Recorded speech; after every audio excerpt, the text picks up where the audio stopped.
Hello everyone, and welcome to episode 3 of Dawnward. Hello. We'll just jump straight in today. We don't have much to go over, so let's just go over what happened last session with you guys, and see what you guys get up to today.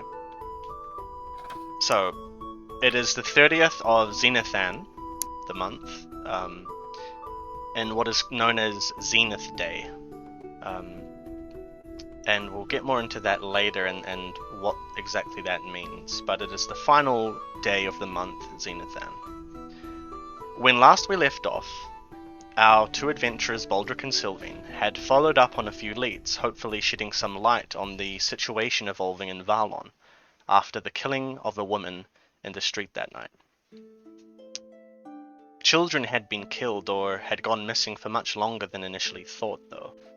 Some attributed this to a monster, and the Jarl, offering a hefty reward for anyone who could help, pointed the both of you in the direction of Elvin the apothecary. With the town guard terrified, handling the situation was seemingly left to the both of you to handle, until you came across an elven bard named Vandrel from the night before, who had been performing in the tavern, and he was much too excited to join the both of you. With the prospect of silver on the table.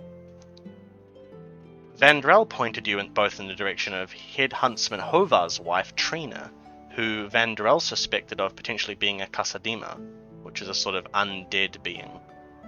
The three of you met with her, and though furious, she seemed rather normal, other than the potential motivation of her being unable to have children. She mentioned that she in fact did see someone or something leaving the scene of the crime the previous night, a tall, humanoid figure that seemed eerily slender with long flowing hair. She also gave you, the three of you, a map of the town Varlon. Who actually has that map, by the way? Did Vandrel take that, or? I think I have it. I think you, yeah, okay. You also came across Belfan, son of Barakin, whose wife, Mira, was the woman that was killed that night. Ulfric later divulged to you that he was actually at the southeastern gate the night of Mira's murder, and perhaps due to his being in his later years and his fading vision, he actually does not recall seeing anything that night, the night of the murder. Sylvain also pointed out, by looking at the map, that only the poor eastern side of the town had been attacked, and monsters, which usually come from the west, closer to the mountains, would have to travel across the richer side of town off the left to come all the way to the poor side of the town, which sort of would be strange, right? And then Vandrel also added, these attacks started before the festival comers had arrived, so it ruled out essentially anyone that had been there, only within the last week or so. So it sort of ruled out any suspicion of you lot being involved. And Baldric, you also suspected that perhaps one of the hunters had caught a beast's curse, and so Ulfric had offered to go and talk to headsman Hovar to find out what he might know, who was the head of the Hunters Guild in Varlon. The three of you also checked out the large bulletin board outside the tavern, where Vandrel kind of made a connection that the Worm's Crown Elvin was after also happened to be near a group of bandits who were holed up at a burnt-down villa. He also told you that Owen, the carriage driver who had brought the two of you to Varlon, was in bed with the bandits. And when the three of you managed to get Owen to take you to the bandits' home, you found that they had been set up shop in this cave and were using the Worm Crown for some probably nefarious purpose. But with the bandits defeated and the Worm's Crown gathered, the three of you walked back to Varlon, unfortunately without the carriage you used to get there, with the horse having been stolen by Owen, seemingly. But now, let us continue from where we left off. And so, just for the sake of time, let's just say that the three of you, though it took a few hours, you eventually got back to Varlon. You made your way back to the tavern, patched yourselves up, and though you got in quite late, you managed to get Esther to give you something to eat or a drink or something, and eventually got yourselves to sleep, and you can put yourselves back up to full in HP and any other values that might have dipped down, except for guard. Of course, if your guard needs to be repaired, you need an armor's kit, or go and see the smith. But yeah, did you guys have anything else to add to that I may have missed from last session? Well, perhaps No. the horse was stolen by the bandit who left before us. Yeah. So that one guy whose arm Baldric, you broke, when you guys were cornered on the crossroads, he managed to get out and potentially rescue Owen. So the two of them may have escaped together on the horse. But that's a little uncertain right now. Yeah, it seems rather difficult for him to do that because Owen's a big guy and he was all broken up and stuff, and surely he would have left him, so I feel like there were other people out watching. Okay. That's interesting. Yeah, is there anything else? Nope. No. Okay, well, let's jump right in then. So today is Zenith Day, which is colloquially known as the Day of the Eclipse. It is the one day of the year where the twin moons of Sirian and Elia cross over, and there's this sort of common folk tale that everyone in Dawnward knows about. Everyone knows about the twin lovers Sirian and Elia, who scorned the goddess Athena and were therefore imprisoned within the celestial bodies of the moon and forever cursed to never be together, always apart in the night sky, drifting at the same distance apart, and sort of in this dance across the skies. One day a year they cross over and meet, and this is sort of seen as a very beautiful moment. And unfortunately, down on the land, it is not a day of celebration, other than when you look up at the moons and sort of feel that perhaps they, if they are still alive, if they exist in some way, they are back together. But that is where the sort of optimistic side ends, because it just so happens that on the day of the eclipse is when the many planes of existence begin to cross over, and monsters may cross through, and other beings from the planes that exist beyond Dawnward, and beings that cross over that shouldn't be here in this world make their way through and can do all sorts of things in this world that are unheard of. There are also many in Dawnward who wish to escape during this moment of chance. And on Zenith Day, there are many beings who feel that an existence in Dawnward is not exactly what they're looking for. They will leave this world and find another. This is something that the godlings often will wait out the years, or the year, to try and make an escape, as they do not see Dawnward as their home, as they are largely mistreated. They will try and escape for the plains eastward or to the north. But as the three of you awake, Baldric, Sylvine, and Vandrel, through your windows in your rooms at the tavern, you can see even now sunrise is a very warm blue, as even the sun is sort of overshadowed by the sheer power of this these twin moons eclipsing.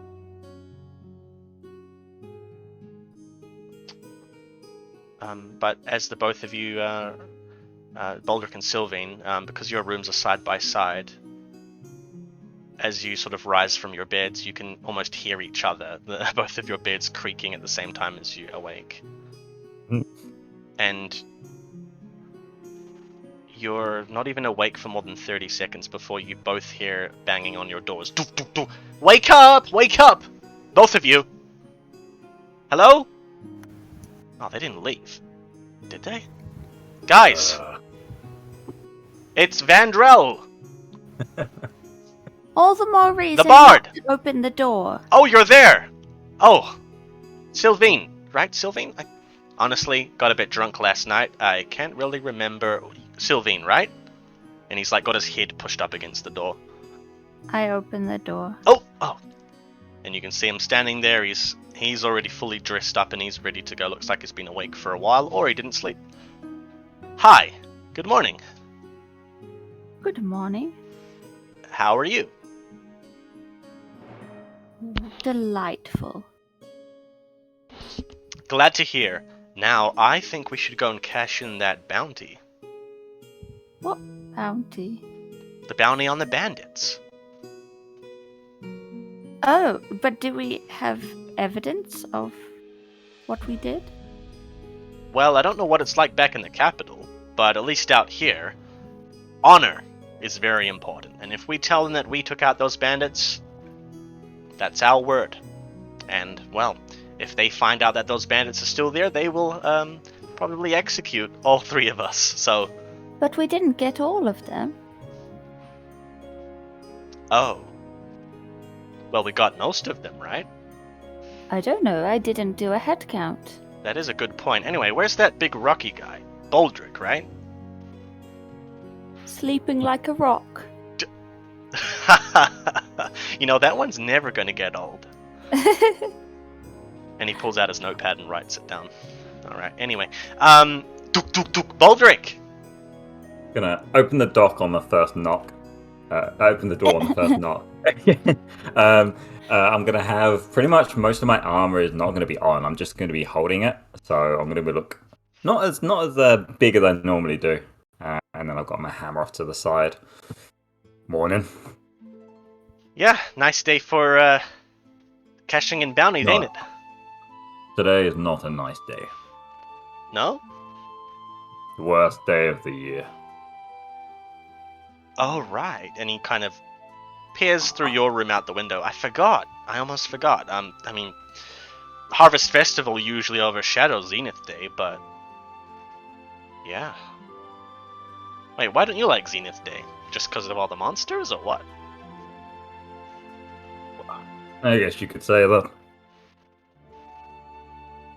Okay, anyway, you guys want breakfast? I know, well, it's about, I think it's about 8 or 9 in the morning, but... I can't really eat this early. Oh, well, that's fine. I already ate... Well, I ordered food for you both, but I ate all of it waiting, so... Well, that can come out of your bounty, sure. Well, why would that come out of my bounty? Was it food you got under our name, or did you pay for it all? I paid for it, of course. Hey, I told you, I'm good for it. Sure. Now, we're collecting this bounty or not? I need to get my shit prepared. Yeah, let's, Sylvine, you want to go now? Do you need to, do anything? Oh no, I'm ready, and I'm already wearing my clothes. Okay. Alright then. Let's go then. Okay, yes. I pat down the creases in it. Alright. Do you want to do a grooming check to see how well you fix it up? No. No, I don't. The three of you slowly head down the stairs into the main tavern area on the first floor, and you can see that there aren't many people in here right now. It's actually extremely empty. Actually, you can only see really Esther. There doesn't seem to be anyone else in here right now. You can see the 3 plates with sort of a little bit of leftovers from Vandrel's breakfast, and Esther and the other maid. What was her name? Thea. She is going around collecting those plates, and looks like Vandrel's had at least a few tankards of something. Wine, perhaps, or some Damanese sake. But you head down the stairs, and it seems that Feya and Esther are completely ignoring you as they just go about their business. The doors are closed, though, at this moment. But as you head down, Vandrel as he bounds down the stairs, he skids around and looks at both of you. So, how exactly are we splitting this bounty? Evenly, I suppose. Yeah? Is that okay with you, Baldric? Of course. Why wouldn't it be? Well, it's just that the bounty was 80 silver. Divided by 3, that doesn't really go that well. Well, you did say that you have coin. So how about me and Savine take 30 each and you take the 20? That sounds fair. Alternatively, I take a little bit more than that. I mean, I did join in on the fight there. I had my sword and everything. And I'm pretty sure you missed every time. Oh. I have an idea. Perhaps we could take 25 each and then donate to the church? I'm okay with that. I have no problem, of course. Oh, okay, yeah, let's do that then. It's settled, yeah. I'm a very charitable person myself. I donate to the church. Oh, sorry. Which church? The one that we go to all the time. The one I'm nearby. just double checking. Oh, no, I was thinking we could donate to the Church of Ithuna. No. Oh, that is my birthday. Is it really? Yes, yeah. Oh, I can't believe it. Same here. Oh, wow. Oh. What about yours, Baldric? Which is your day of birth god? Take a wild guess. I don't know many of them, actually. I'm not well versed in them. I'm just gonna hold I put my hand up to my necklace and sort of hold it up a little bit. The day of Silman. I'm getting joking, cold of course. standing here. Can we go get this bounty so I can get my armor repaired? Yes, Did you I say need you're a... getting cold? Oh, Yes, it is cold here. Oh, I just didn't know if you could feel the cold. Interesting. Oh. So because I'm a rock, I can't feel things, eh? Well, can you feel pain? Yeah. I guess so. I guess you'd call it that. Oh. And I poke his arm. Can you feel this? No, because it's too damn cold. Can we please go get the bounty? Oops, sorry. yeah, no, I'm actually with Baldric here. I really need to get my stuff sorted. And Vandrel, flings up he's got a prosthetic right arm. And it's looks like it's made out of brass and it's got a few dents in it. Don't know if the smith here works with brass, but, well, it needs to be reshapen, so I let's also go. need to go visit Elvine to give her the worm's crown oh, right, today. the worm's crown, yeah. Yeah, and- we go to that afterwards. So I'd like to yeah. talk to you both about that before we do it. Oh, okay. Sure. Sounds great. And Vandrel pushes open the doors, and you can see now that the outside, no one is outside. Everyone seems to be indoors at this moment in the morning. Perhaps just, keeping things on the down low during Zenith Day. But blue sort of haze is laid over the entire field of your vision right now. You can see a few guards up on top of the walls walking around, but otherwise it's pretty quiet right now. Both of you, keep your eyes open. I believe the guards will do a good job, but you never know on this day. Yeah. What's supposed to happen on this day? Are you asking How old are me? you? Oh, I'm a 21. really? I thought you were a little bit older than that. Wow. That's very rude. No, like in a mature way. You're very mature for your age in that case, which is a compliment. Oh, why thank you. Well, I grew up in the middle of the city, so I don't always understand the reactions to holidays that other people might have. Right. Yeah, I'm 63. What? Oh. I don't believe I've met an elf. Really? Let's just say that the three of you have sort of moved across the road towards the Jarl's. Are you hut, young? Yeah. Elvan, even though we're only half elves, we're not like our ancestors, but we still live for 150 years or so, sometimes a bit longer. Yeah. Oh. Yeah, I was can't born in. imagine. Oh, sorry. No, you go. Go ahead. Well, I can't imagine how long I'll live being half Churferite, half human. That is interesting. I've never met a half Churferite. Mother's side? Yes. Huh, interesting. And you, Baldric, your people are half giants, right? Yeah. So, like, was your mother were your parents both half giants, or was your father a rock man, or mother was a human? How does that work? Not too sure. I don't remember my parents well. Oh. How old are you? What year is this? It's 1121. I'm 21. I'll be about 110 years old. Oh, wow. 111 this year. Oh, wow. And is that young? No. I'm past my middle age. Oh. Well, you don't look a day over 50.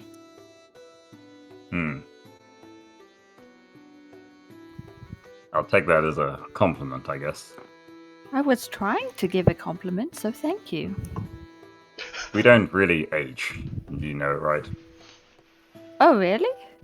So you're when you're a baby, you looked like this? Well, once we reach adulthood, nothing really changes from that point. Is that the same with elves?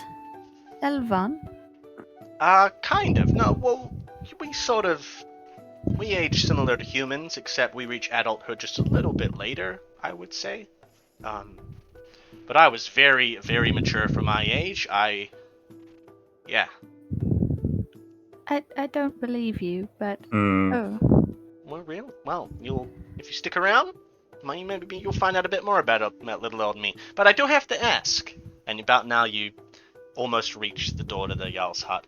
I do have to ask, Baldric, you know how baby cats are called kittens and baby dogs are called puppies? Where are you going with this? Are baby are baby Vulcan called pebbles? You can call them whatever you want. Pebbies? Right. Pebbies. And then children are stones, and then you become a rock when you get older? Wait, are you a boulder because you're so old? I'm not going to reply to that. Well, anyway. Boulder, you can take the lead. I will follow after. And then Vandal's gonna just sort of scuttle away to the back of the line. Okay, well, we'll head on in. Alright, as you head on in, at this time you can see, just when you reach the sort of area of the Jarl's hut, there were no guards outside, but as you push inwards into the big, sort of rounded but long hut, you can see that there are about 6 guards inside at this time, 3 on one side, 3 on the other, and they turn and look at you, acknowledge who exactly you lot are, and then just sort of resume their positions.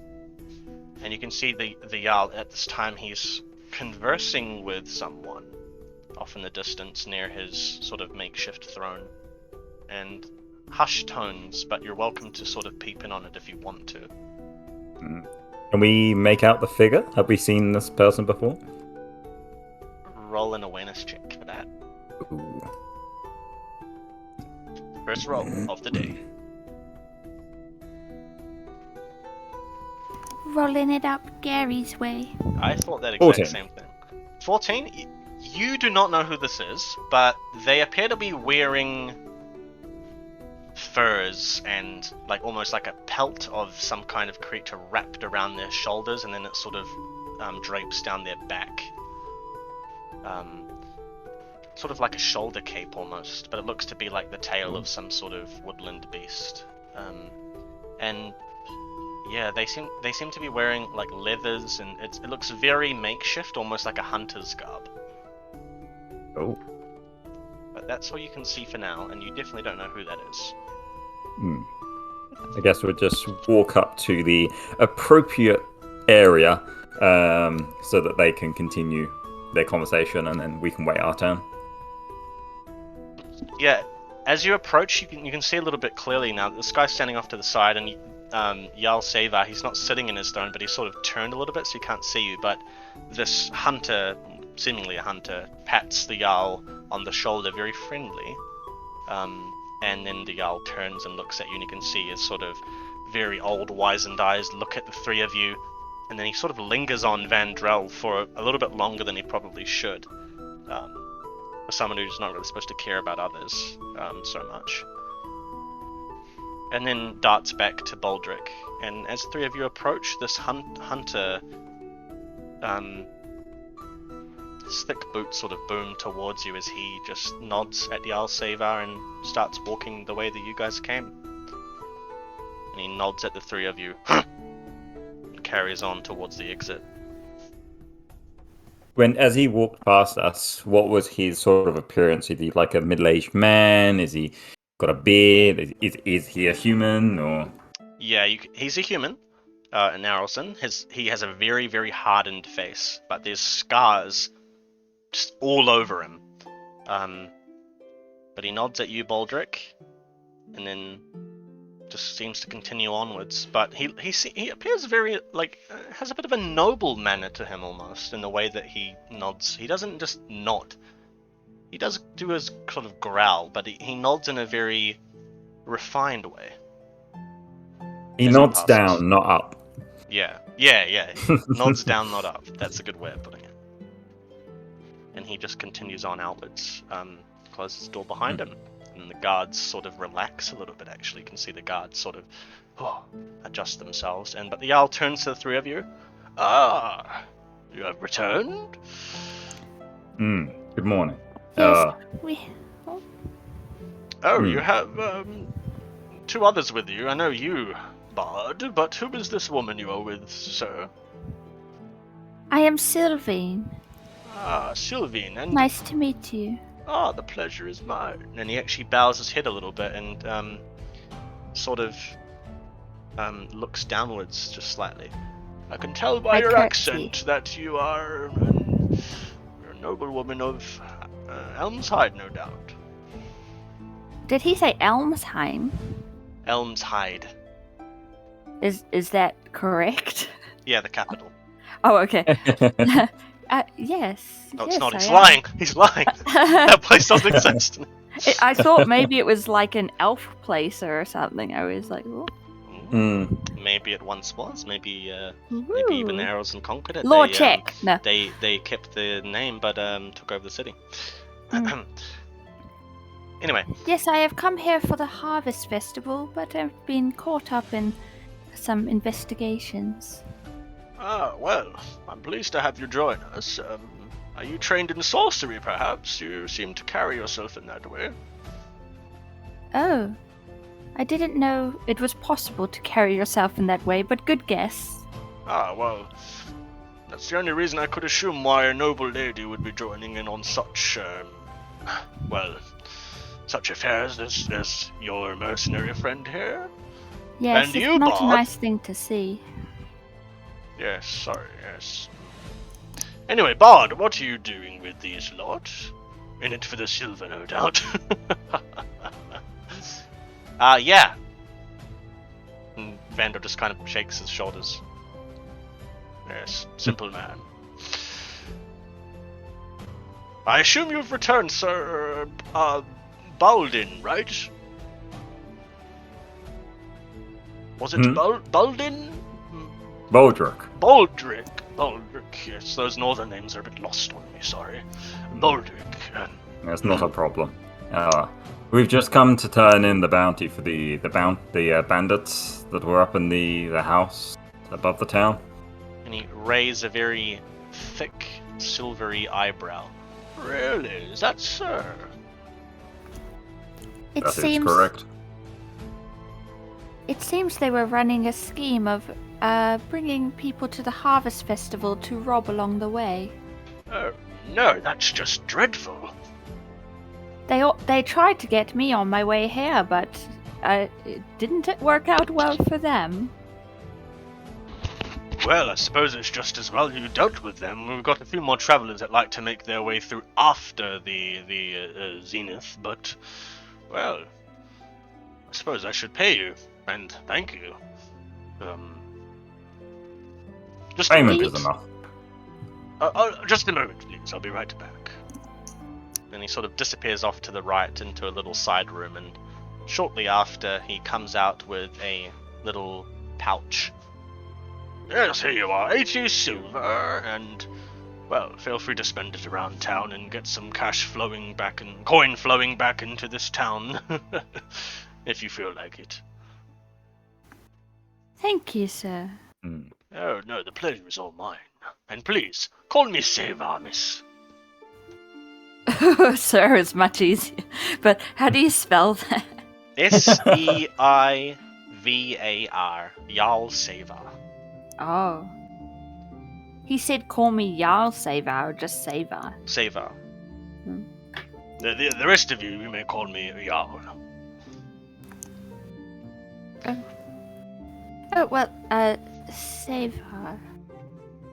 I wanted to ask, do you know much about Worm's Crown? Because it seemed that the bandits were doing some kind of work for somebody, using Worm's Crown to create something for them, and surely that's dangerous. Worm's Crown? Worm's Crown? No, I can't say that I know anything about that. Is that an alchemical ingredient Yes, of some I would sort? say that it was some kind of drug that they would be making, and who they would be selling it to, I have no idea. Well, I don't know about any of that coming through Varlon, but, well, thank you for dealing with the situation. Though I did not think that was the reason you were here this morning, I appreciate that you all took the initiative. Though bandits are like rats, you must know. They will come sniffing back.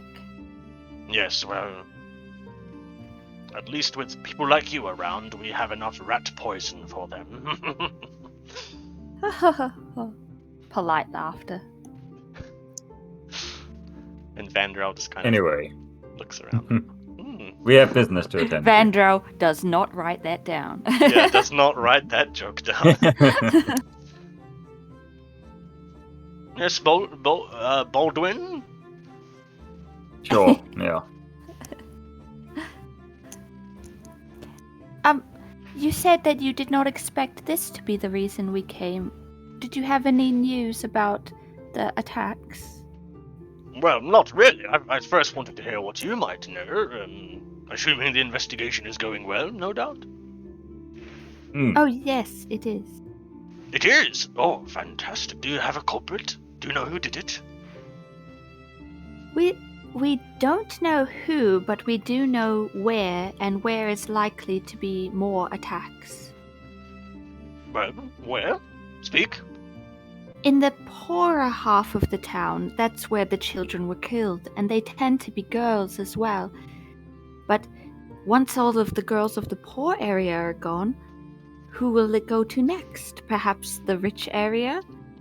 We need to set perhaps a trap or have some guards watching the houses of those girls, and then you will catch the culprit before they move on and kill any more. Well, yes, I've already instructed Vaya Ulfric to have at least one guard stationed outside the homes of the families that have already been attacked, but you make a good point. Perhaps I should have more, around the house of, around those families that have daughters, you say? Yes, that's who seem to be targeted by this creature.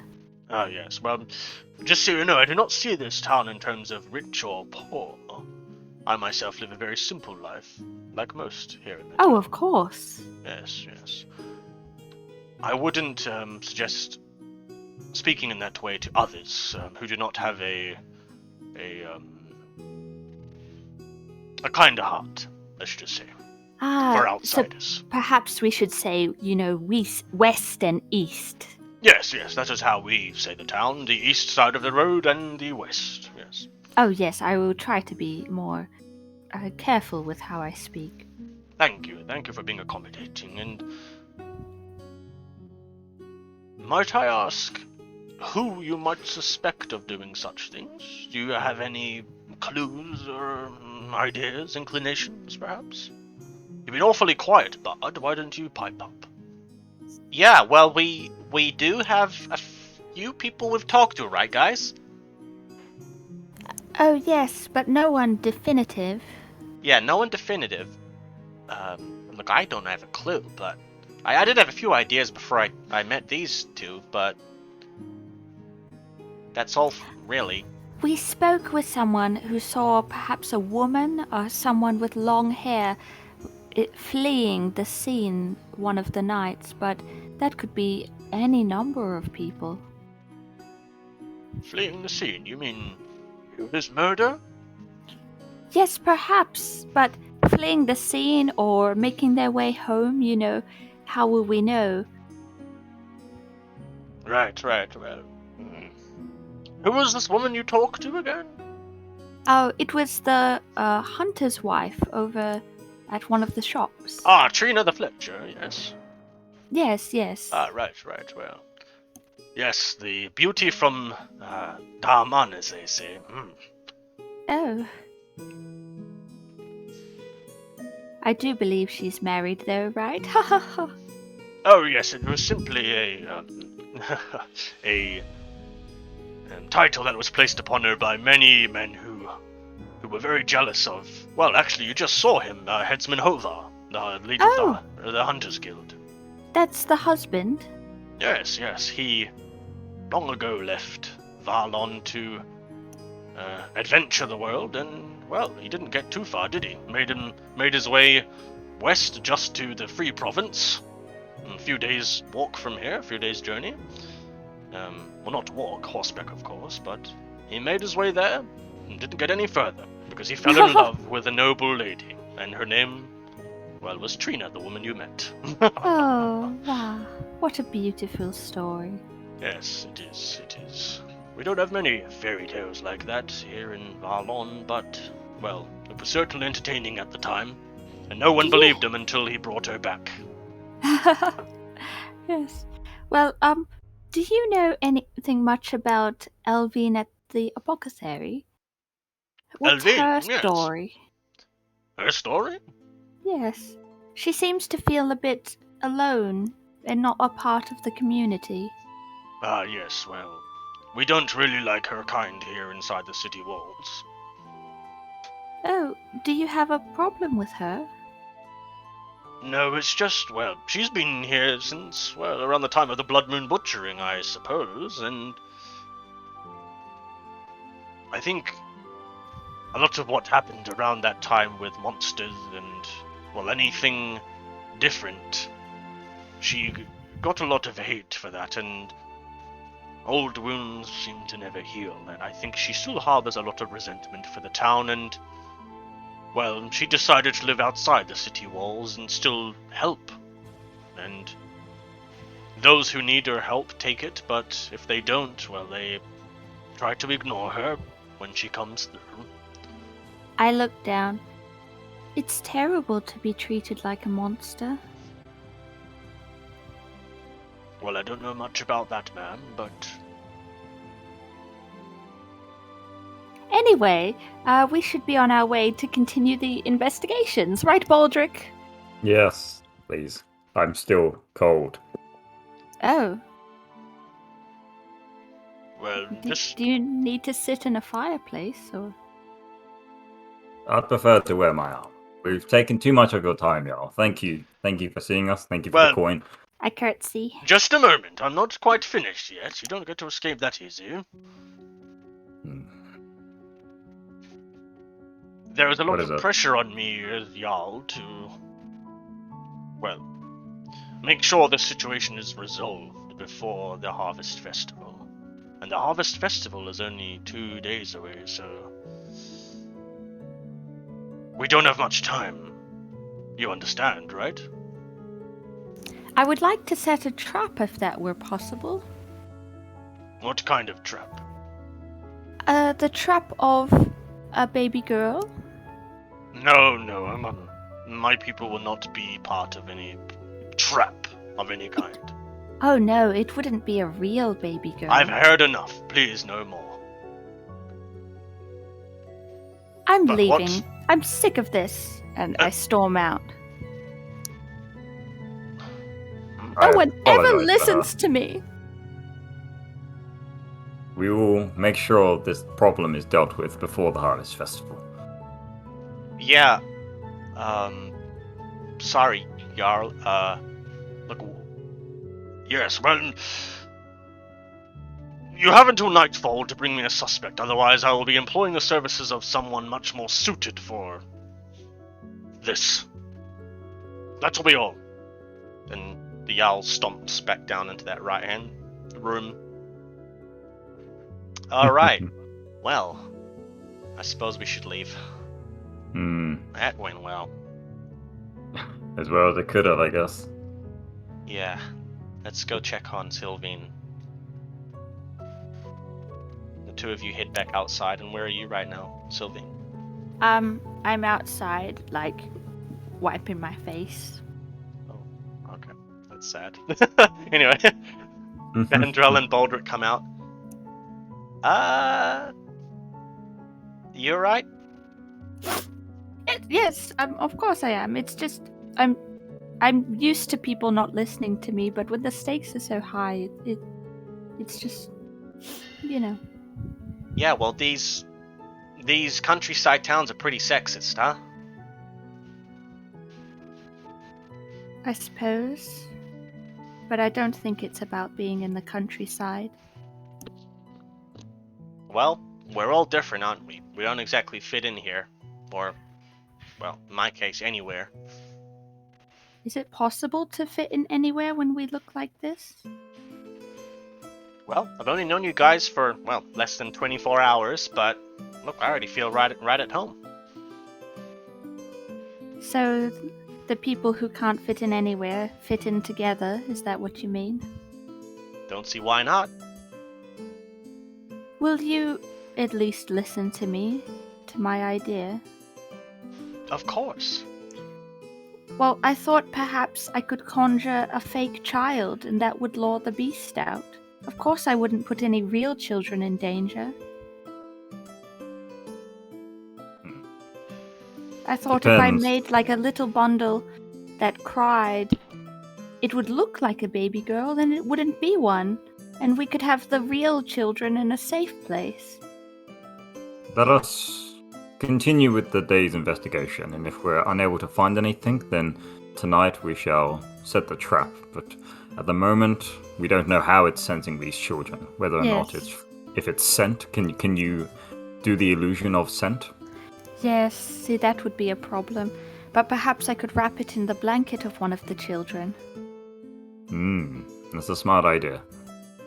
And Well, we don't need people of high powers permission to do things, just to let you know. I should also just say, Sylvine, the Jarl did say we need to find whoever did this by nightfall. But how will we find it before another attack? I don't know, it's just what he said. But hey, Doesn't matter. actually, well, it's a bit hard to determine nightfall because of the eclipse, right? So we could kind of get away with a few more hours, perhaps. Suppose we could. Where would you like to go next? I want to see Elvine, but... Let us just on the map. So we're down right at the bottom by the south gate, right? You can pull out the map and have a look. Where is it? Sorry. Sylvan, you can pull it out. Oh. Is it asking me, or... Okay. I take out the map. Alright, there you go.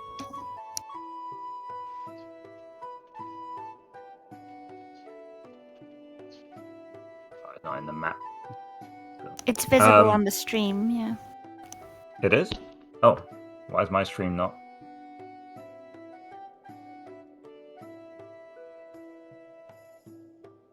Hang on, sorry, I'm using my iPad to stream the Twitch so that Twitch isn't running on my laptop so that it doesn't I see. mess up. Why is that not? Okay, I'll just ask you guys because you can see the map. So where are we at the moment? So we're at the south, right? Yeah, you guys are at like the southwest right now. So coming in from the south entrance, you're like sort of 3 houses in and 3 houses up. Okay. And where is the smith's shop from where we are? You're not sure. Banjo, Yeah. you know where the smith's place is? Do I know where the smith is? Yeah. Where is it? It's here. And he points on the left-hand side, west side of town, and around, like, the middle, but just a little bit further towards the road and up. Like, sort of like southwest of the temple. Is there also anywhere that sells dresses? Dresses? Here? You know, I think there was a tailor, but... Well, obviously I do all of this sort of with, with Lyria, my companion. My bard in arms, Bardess. We perform and travel Dawnward together. Where is she? Right now, I think she's probably sleeping, or she's, well, I was just about to say, she's sort of got a thing with the blacksmith. Oh, okay. So Let's head that way. yeah, yes. Though I would like to find a dress, but yes, let's sure. go. Yeah, well, I mean, Lyria can make stuff for you. Quickly. Well, how soon did you need something by? I discreetly sniff my dress. Pretty soon.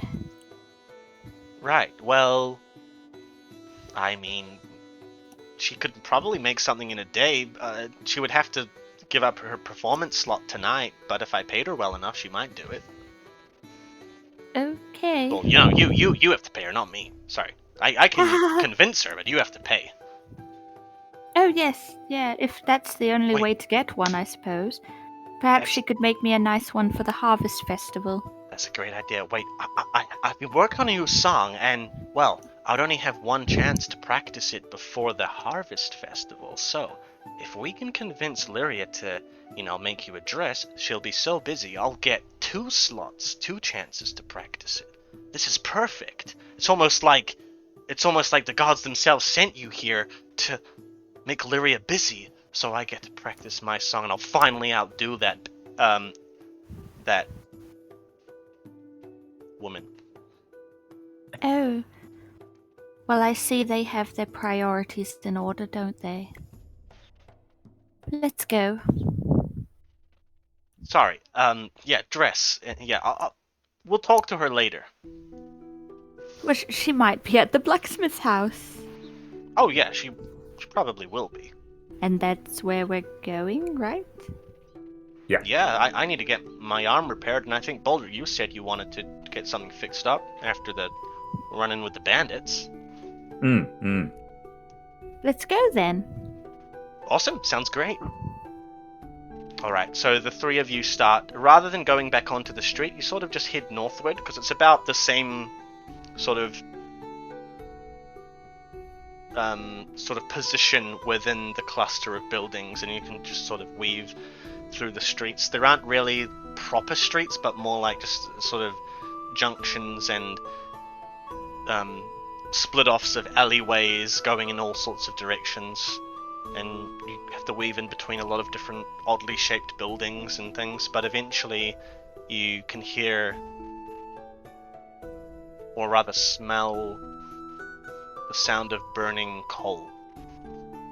Not the sort of smell that comes out of chimneys of normal houses, but this sort of smell from the blacksmith's forge. And Baldric, as you smell this, you almost just feel immediate recollection upon yourself of those days back in your first time in Araloth. Mm-hmm. And as you draw near, you can see that there isn't anyone actually handling the forge at this time. There's a very large sort of brick, cylindrical forge with an anvil off to the side and a little crafting table as well. But no one is attending to it right now. And then the nearby small house that has smoke billowing out of its chimney just as much as there is out of the forge. The doors to the building, the house are closed right now. That the smith's place, Vendro? Yep, but where is he? Oh, just a moment. Wait here. And he scuttles on over to the door. Lyria! Hey, Lore! You guys get decent. You got customers. There's just silence for like a minute, and Vandrel sort of moves away from the door and just folds his arms and sort of taps his arm and feet on the ground. And then eventually, the door opens up and out waltzes a man the size of a small horse. Just a hulking man. Looks like he's able to carry the weight of the entire town on his shoulders. And likely he does, in the form of providing him weapons and armor. But yeah, he's the only blacksmith in the town. You can see he doesn't even wear an apron. He just has a shirt that looks like it's been scorched and it has little holes in it, like embers have flown and burn away and, started to even burn him a little bit, but he doesn't even seem to care. And he looks up at you and he has this large brown curly beard that just falls right down below his chest. And he's got an equally thick hair that is sort of pulled back into a little top knot. And he smiles at the three of you. Morning! Good morning. I do a little curtsy. Like, boop. Oh! Noble lady! Oh, how did you know? Oh, the accent, of course. Oh, really? From 2 words? You have a good air, sir. Ah, well, I'm used to being around noble ladies. Really? Yeah. And almost on cue, the bardess Lyria walks out, and you've seen her performing before. She has that sort of brown corset with a pinkish blouse. And she comes out, she looks to be doing up some buttons and things, and she comes out and you can see her, and she sort of stops in her tracks, looks at Vandrel. Oh dear. I look down my nose at her. Oh, hello. Hey Laura, I'm going to head back to the tavern for breakfast. I'll see you later. And she smiles at him, and he smiles down at her. Yeah, of course. I'll be over there later. I love ya. And she looks at him and smiles and skittles away. And Vandrel cringes. Oh. Is that your wife? Who, Lydia? Yes. Well, I hope so one day. If she decides to finally settle down and have kids with me. Is she supposed to be a noble lady you were mentioning? Well, she speaks like a noble lady, so I assume she is. You told me she is Vandrel. I highly doubt that. If I did say that, then she is. Anyway, we are here as customers, not to talk to Lyria. Well, actually, Sylvian, you did want to talk to her later, right? But I don't know if I want those hands on my clothes. Well, I can go and sort that out for you right now if you want. Are you sure? Just how talented a tailor is she? Who, Lydia? Oh, she's very talented. And you can see Halo is just smiling. He's just He just seems to always be happy. But he looks down at you. As a tailor, right? Oh, as a tailor? Oh yeah, she made me this shirt here. And he sort of touches the shirt with holes in it. But these holes, well, they were done by me. But it's a lovely shirt. I discreetly sniff my dress again. Vandrel, you better get her. You better talk to her. Alright, well, you know what? And he pops off his arm and drops it in your hands, Baldric. Get this fixed for me, please. And Baldric, you're now in position of this brass prosthetic arm. And Vandrel just runs away back towards the road where Lyria walked off to with one arm. I peek at it. Could do with some muscles. Aelor kind of looks down. I've got muscles, and he kind of donk, throws up his arms. Wonderful. Well, anyway, it's not. Well, can't actually remember when I last had customers on Zenith Day, but good to see ya. What are your names? Oh, nothing for me. It's Baldric here. Oh, all right then. What's your hand name, him sir? over my armor. Baldric. Baldric. All right then. What can I do you for?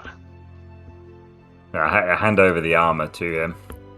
Right. Scratches, holes mainly. Nothing really that's too big of a problem, but I was hoping you could quickly patch this up so I could put it back on. This is a lot of leather. Oh, I see you got mail under here. Full mail, no doubt. You don't have any armor kits on you? No. I was robbed on the way here. Oh no, that's awful.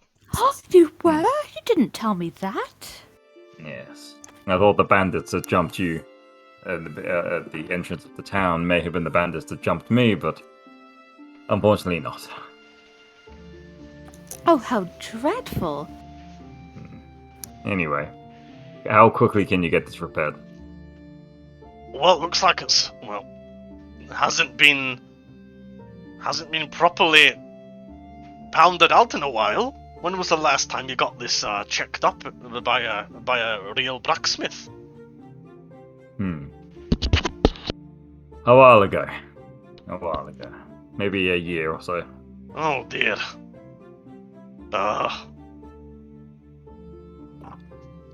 Well, you're not planning on going off and doing anything today, are you? Possibly, but we'll see. Well, if you leave it with me for the day, I can fix it right back and actually improve upon it if you want to pay that. But if you don't, well, I can just fix it up and it can be as good as it was. What's the price? The price? For what? Which one? You want me to repair it, or do you want it to be improved? Both. Both? What's the difference? Well, the difference is I can make it as it was, or I can make it even better. Right. I understand that, but I'd like to know the price difference. Unfortunately, as I just said, I was robbed of coins, so I'm a little light at the moment. Well, if you can't pay it, how much exactly do you have on you? That's not quite how bargaining works. I'm not telling you how much I have. I'd like to know how much you charge for repair. Well, a repair will set you back about, let's say, 15 silver. Okay. And I'm going to hand over my hammer. How much to get this back up to, to an average level of quality?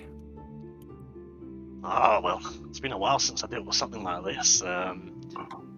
Look, I really hope you don't plan on... I know that you two are looking into what's been going on, but it's Zenith Day. I mean, you really want to be surrendering your armor and weapons? I can make some. Really? Well, I didn't know you were a blacksmith, but that's pretty nice. A kind of blacksmith. Well, I'm constantly surprised. How much for the hammer? That'll put me back about, let's say 10. Okay. I'm gonna hand over 25 silver to him, Thank you. And he takes it off your hands. and also Vandrel wants his arm repaired, I guess. What's he done this time with it? Oh, Fighting Great question. bandits. fighting bandits. Yes. Vandrel?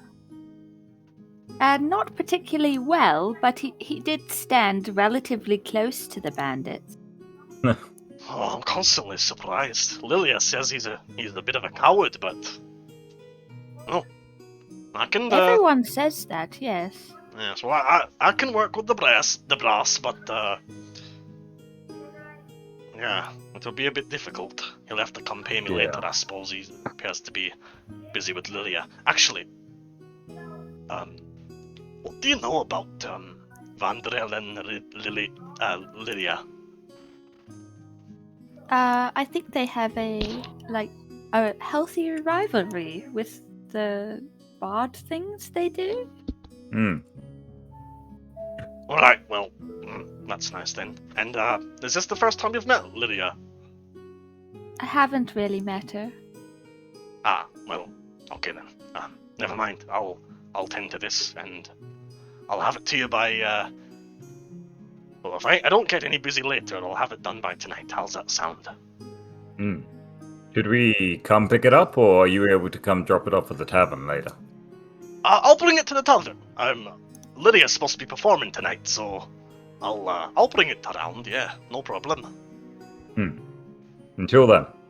Alright, it was nice to meet you, Baldric and lady. Yes, quite. And turn and leave. He smiles and, kids on over to the forge with your armor and your hammer. So do you have a under armor of any kind, or just the mail? Nope, I only had the mail.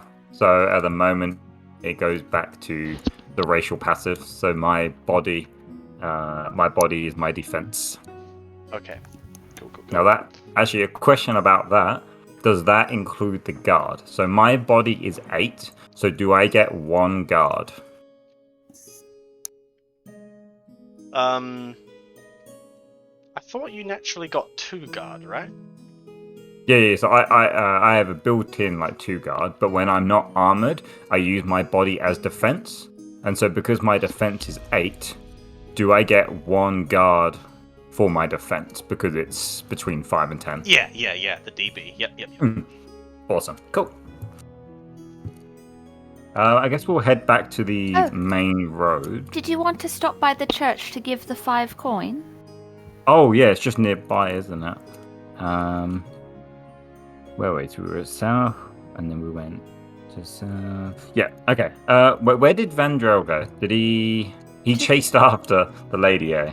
I think he was going to the tavern with for Lyria.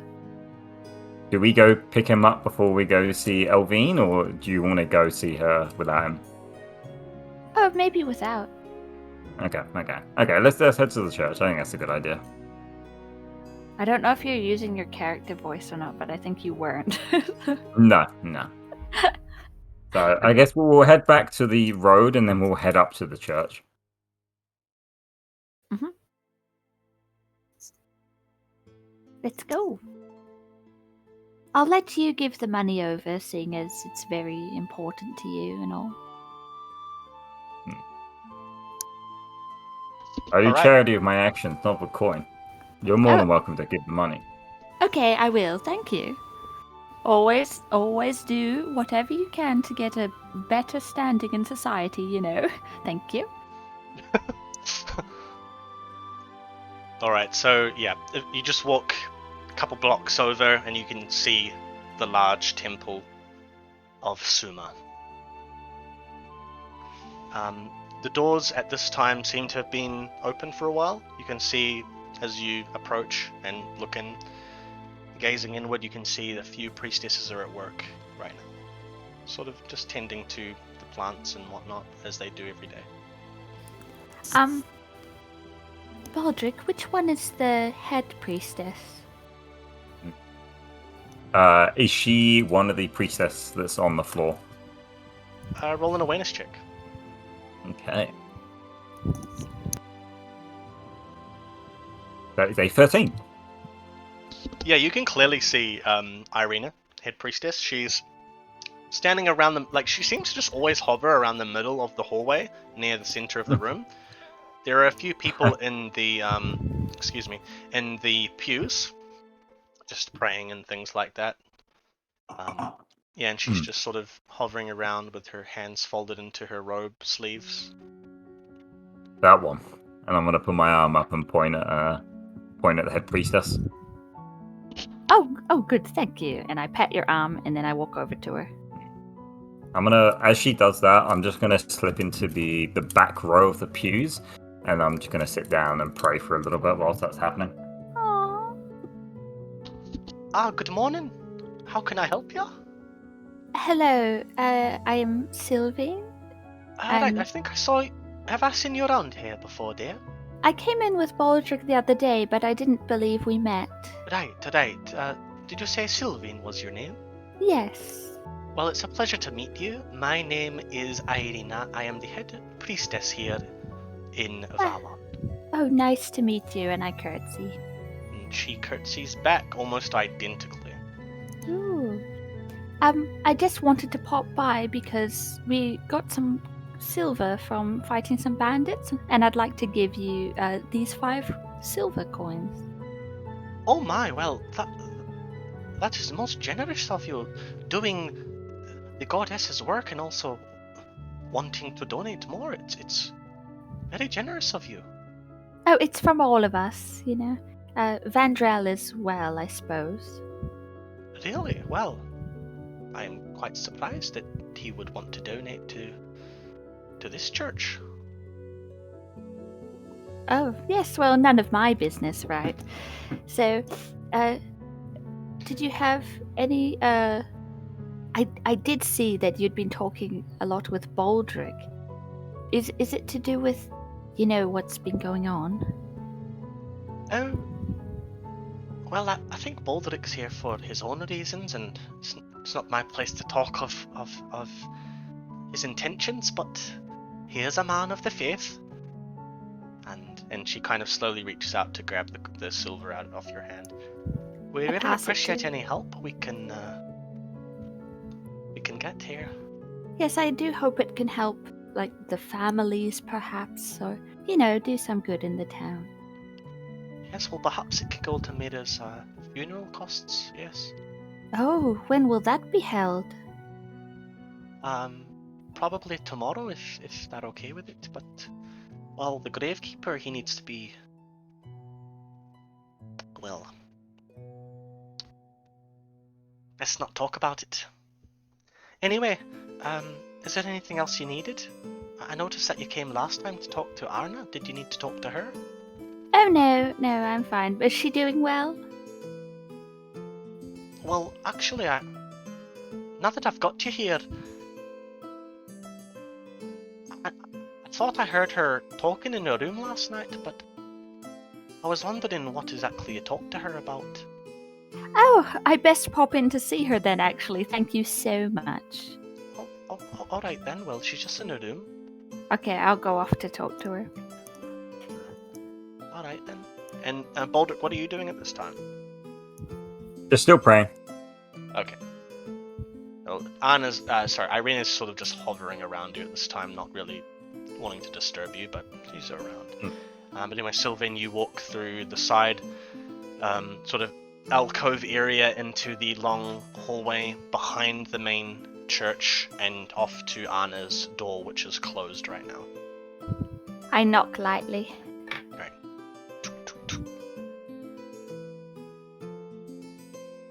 Just a moment. And you can hear scuffling and the sound of a closing book.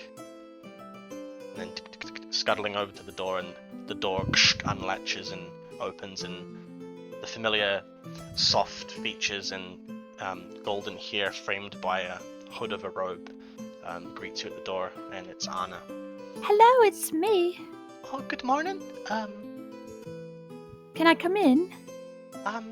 Now's not a really good time, miss. Do you mind coming back later? Oh, what's going on? Nothing. I just have a lot of errands to do today. Oh, I did hear, the book. The book? Have you been researching for me? Oh, yes, I have. Would you like me to have a look in there for you? Yes. All right. Come on in then. And she sort of slowly opens the door. Really doesn't want you in here. But she lets you in and closes it behind you and locks it. And then she slowly, with sort of rubbing her hands together, she walks over to the book. Well, I told her that I needed time to have a look through the book. Yes? But I haven't had a chance yet. I've been very, very busy setting up for Mida's funeral. Oh, We're actually holding it later today, so that's why I've been so busy. that's strange. Alina said it was tomorrow. Oh, did she? Oh, yes, of course, tomorrow. I was mistaken. So, you haven't had a chance to look in the book? No, not a chance. I'll have to translate something for you another time, perhaps. Alright then, but you do be careful with that book. Oh, don't worry about it. I've dealt with tomes like this my whole life almost. It's very precious to me. Oh, I know how important these can be for practitioners of magic such as us. Oh, are you practicing again? Oh, no, not at all, not at all. And she flicks her hands behind her back. It wouldn't be bad if you were. I know, but if I was, just don't go around telling anyone.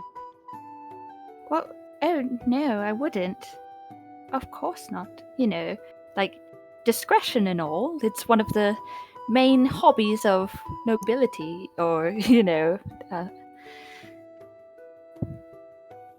Well, anyway, it was nice to see you. I got a lot to do, but if you come around tomorrow, perhaps I can look at the book for you. You be careful with that, especially on the Zenith day. Oh, right. I didn't even know it was Zenith Day today, is it? And she looks outside the window like, just... It was obviously blue light coming from outside, but she looks out, oh, it is too, isn't it? Oh, that's very surprising. Alright then. See you tomorrow. Right, see you later, and take care outside. It's quite dangerous. Really? Well, Is it? Outside of the town, yes. Because of monsters? Yeah, all sorts of monsters come through on Zenith Day.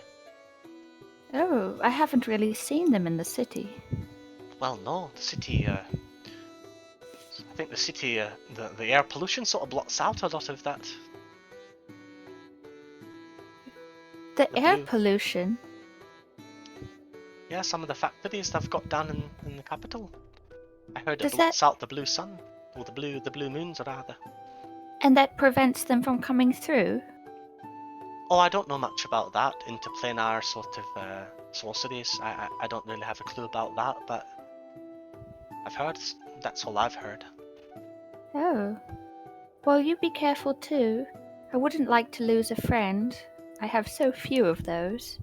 And she, instead of looking down at the floor as she looks up at you. You think I'm your friend? Yes. And I am so pleased to have one. Especially one as kind as you. Yeah. And she looks away. I don't really know what to say, but... Thank you. Thank you too. I'll see you tomorrow. Look, I'm sorry. I must confess, I've been practicing pyromancy again. Are your hands okay? Oh, my hands are quite alright. It's It's repeated use that really damages them, but that's why I hadn't had time to have a look for you. I was a bit selfish. Oh, I see. I hope you're not mad at me. Oh, no. You know, do what your heart calls you to, right? Right, well, As feel long like I as can you're not in trust you. trouble. You can. I would never reveal your secrets. I think I've said enough. But I really will have a look for you later tonight if I have time. I'll. Just be careful not to burn the pages. Ah, we don't need to worry about that. I think it's got the correct enchantments on it. Oh, good, yes. Well, you be careful with that pyromancy. I will, and it was nice to see you again, Sylvine. Nice to see you too. And I let myself out. And as soon as you're let out of the room, the door is shut and the latch is put across. And you hear scuttling back over to her nightstand or wherever she went. And I make my way back out. As you make your way back out, we'll just swap over to Baldric. Just before that, Irina puts a hand on your shoulder as you're in the pew and sort of whispers down to you. Are you alright, Baldric? I guess. Your shoulders there, very tense. You seem troubled. I'm worried of what's happening here. I'm not too sure I can figure out what's going on, but hopefully Suma can help. Has the goddess guided you since you've been here in Varlon? No, she hasn't. How long exactly has it been since you last were graced by her presence?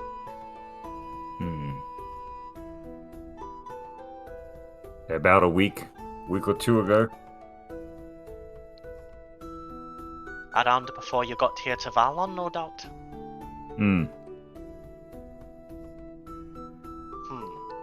Well, it could just be a coincidence, but it is said that around places of black dharma, the power of the gods is dulled. Yeah, that's a hard thing to balance, especially these days. It is, but it might not be you who needs to be balancing it. It might be already unbalanced by forces that we cannot control. I mean, just look at Zenith Day itself. I know it was a shot in the dark to come here on today, but might as well try. Well, you should be coming here every day, playing here.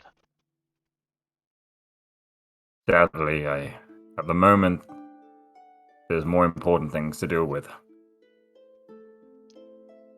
The investigation? The death of children, yes. Of course, of course. And it's about this time, Sylvan, you come back into the room and Irina snaps to see you there and notices that it's you and then turns back. It seems like your friend here is helping you at least. That's nice. I'll open my eyes at that point and I'll stand up. It is. Yes, it is. Is there anything you can provide me possibly today, or? It depends what you're looking for. Yeah. An answer. An answer to what, Baldric? To everything that's happening. What I ask is that maybe you just continue doing what you do, and if Suma does talk to you at any point, let me know. Well, the goddess has not graced me with visions in many, many moons.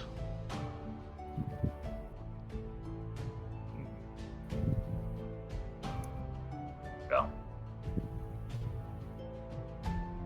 you never know. Are you ready to go? I join them. Yes. So you finished? Oh, yes. Let's continue. Thank you, Shall Head we- Priestess. Oh, No yes, problem. thank you. No problem at all. I actually have a few duties to tend to, so I appreciate both of you coming around today to especially donate. It's much appreciated. We actually have a few injured people we've been tending to, so I'll put that to good use if not for the funeral. May I ask how they were injured? I'm not entirely sure. They didn't exactly divulge how, but are being tended to. That's all that matters. Oh, okay. Well, let's be off to Elvine's, right, Baldric? Yes, let's. And I leave the building. Alright, well, have a good day. May the goddess guide you. And I guess we'll head up to the northern gate. Yep. Right, it's about this time that you near closer to midday. The twin moons are still very much so in the sort of fullness of their eclipse. So instead of just being like sort of 70% crossed over, it's about at its zenith, of the zenith of Zenith Day, up in the sky, and the sun is sort of a bit misty and a little bit dulled in comparison. The eclipse? Yeah, the blue light is just sort of falling from above, and you can see that there are these sort of playful purple and green auroras that are intertwined with the blue that are sort of twirling through the sky. Even at this time, you can make out just how strong the light is through these very thin misty clouds that are just peppering a little bit of snowfall as you head up to the gate. You can see there are two guards standing right in the either side of the gatehouse, and they turn to you. What are you doing? One of them calls out. None of your business. You're heading out of town again? On Zenith Day? Well, someone's got to stop these killings, haven't they? Alright then.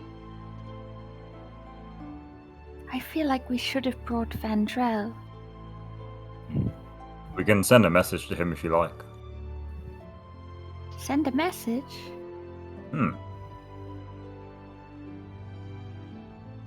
No, let's just go on.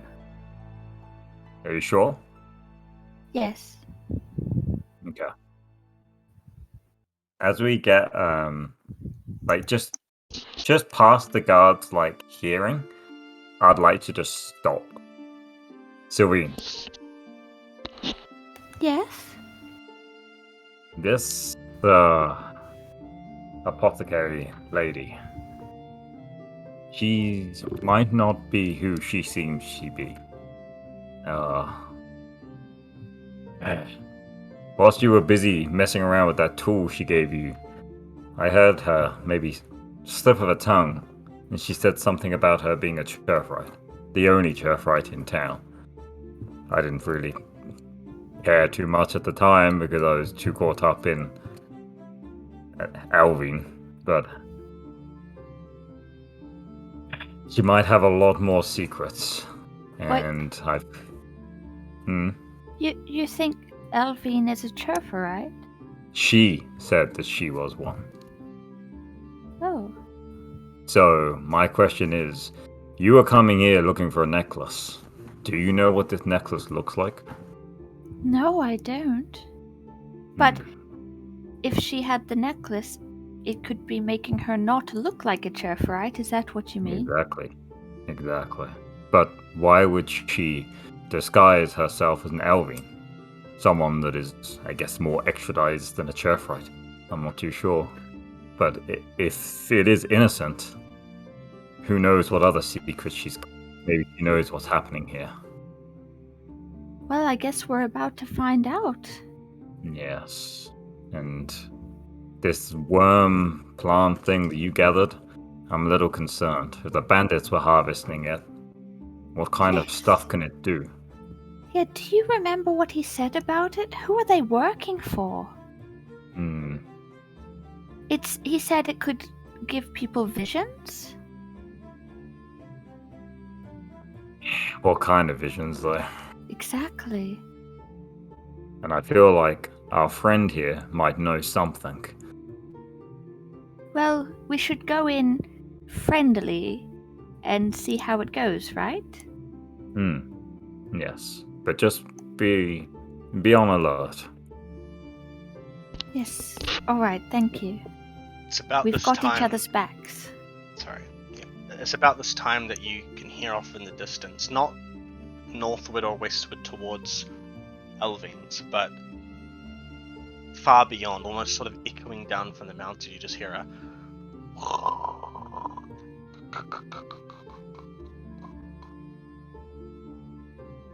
Did you hear that? Pay no attention. Walk faster. Pay no attention to the growling. Walk faster. as you walk the 50 to 100 meters up the road, then onto the glade of Elvine's sort of cottage, you hear more sounds just sort of off in the distance, up in the mountains, even somehow far behind you, back where the town was, you just hear small, just little noises, and scuttling off to your right. Oof, why does anyone live in a town? What do you mean? Well, the cities are much safer. I've never heard this kind of thing. Yes. Well, it's good that it only happens on this day. Eventually you make your way to the familiar abode of Elvine, and at this time, doors closed, but there's a little bit of smoke coming out of a little chimney, and it's sort of making the little glass dome that's on the top of her cutout roof fog up a bit, and you can't really peek in anymore, but you can still see a lot of the greenery and shrooms that are growing on the side of the building as you approach. I knock. Alright. Oh, just a moment, I'll be right there. And you hear some sliding, and then eventually the door whooshes open and Elvine! smiles and bows at you. Ah, it is nice to see you again, my dear. Ah, sorry, milady. What is she wearing? She is wearing almost similar to what she was wearing yesterday.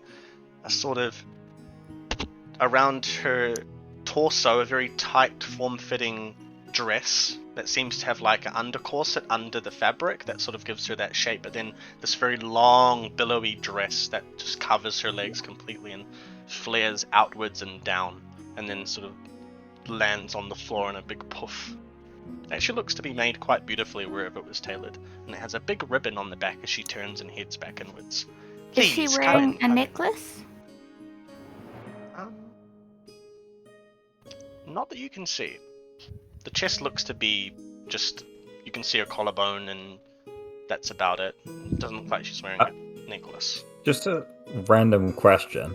So, she's Elvine, right? Or Elvin, yeah? She appears to be an Elvan. What's the average height of a woman of that race? And how tall is she? At least from the ones that you've seen, they're just slightly shorter than Arelson, but she looks to be a bit taller than average. She's Sylvine's height, so she's quite tall. Maybe just slightly shorter.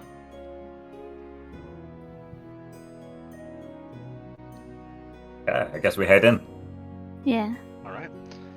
As you head in, you can see that the blue light from above is shining into this room, and it almost illuminates everything within. The plant life within and the mushrooms almost light up in a luminescent sort of alien-like coloration, almost like neon or bioluminescence. But you can also see the light reflecting off of some of those glass vials and alchemical instruments, but you can actually see a lot of them are housing like insects and stuff. So there's like small orbs that have got spiders and scorpions and other insects in them. And as you come in, just the way that the light is sort of falling over all of these, you can very much so make out the black shapes of these little creatures scuttling about in the little space that they have to live within. And Alvin sort of twirls around and looks at the both of you. I can only assume that if you're back, you found the worm's crown. Oh, yes, we did. It was a bit of a bother getting it, though. We had to walk all the way back. Oh, that's very unfortunate. In this weather? Yes, it was dreadful. But when we got it, there were bandits making some kind of potion or something with it. They were using it and selling it to somebody. Ah, well, I can only suppose if they, did they have alchemical instruments and Yes. the like? Oh, yes, well, they were probably making drugs of some sort to sell. Yes, but Yes. what for?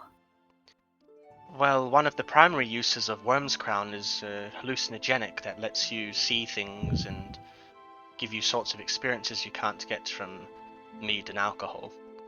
Oh, why would you want something like this? Well, there are a lot of people out there that are a lot less fortunate than us, who have never seen what it is to live a life of even a minuscule of good, and so they take it to dream, a waking dream. It seemed, though, that they spoke of, like, a leader almost, somebody specific they were giving it to. Is that so? Yes, it didn't sound like they were distributing it themselves. It seemed like a big operation. Would you But give me just a moment? I need to check something. Oh, yes. And she- Can I look around at the jars and stuff? Yeah, you can. Did you want to, like, inspect them very closely to see what she's got, or? Yeah. Alright, roll an awareness check.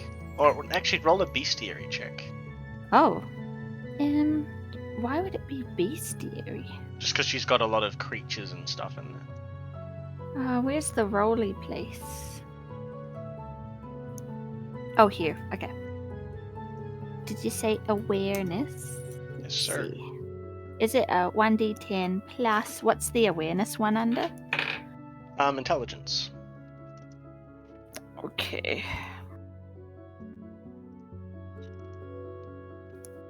Got a 14. 14? Mm-hmm. Okay, so what exactly are you looking for right now? Oh, I just want to see what she's got in the jars and stuff. Yeah, so looking in the jars, you can see that she's got seemingly normal looking, like, arachnids of different kinds. She's also got, like, a few scorpions that seem to be Oh. from the far west, from the desert. But yeah, nothing, like, out of the ordinary. Like, she probably uses them for silk. Like, a lot of what she has makes sense as an alchemist. Yeah. So yeah, nothing, like, super crazy.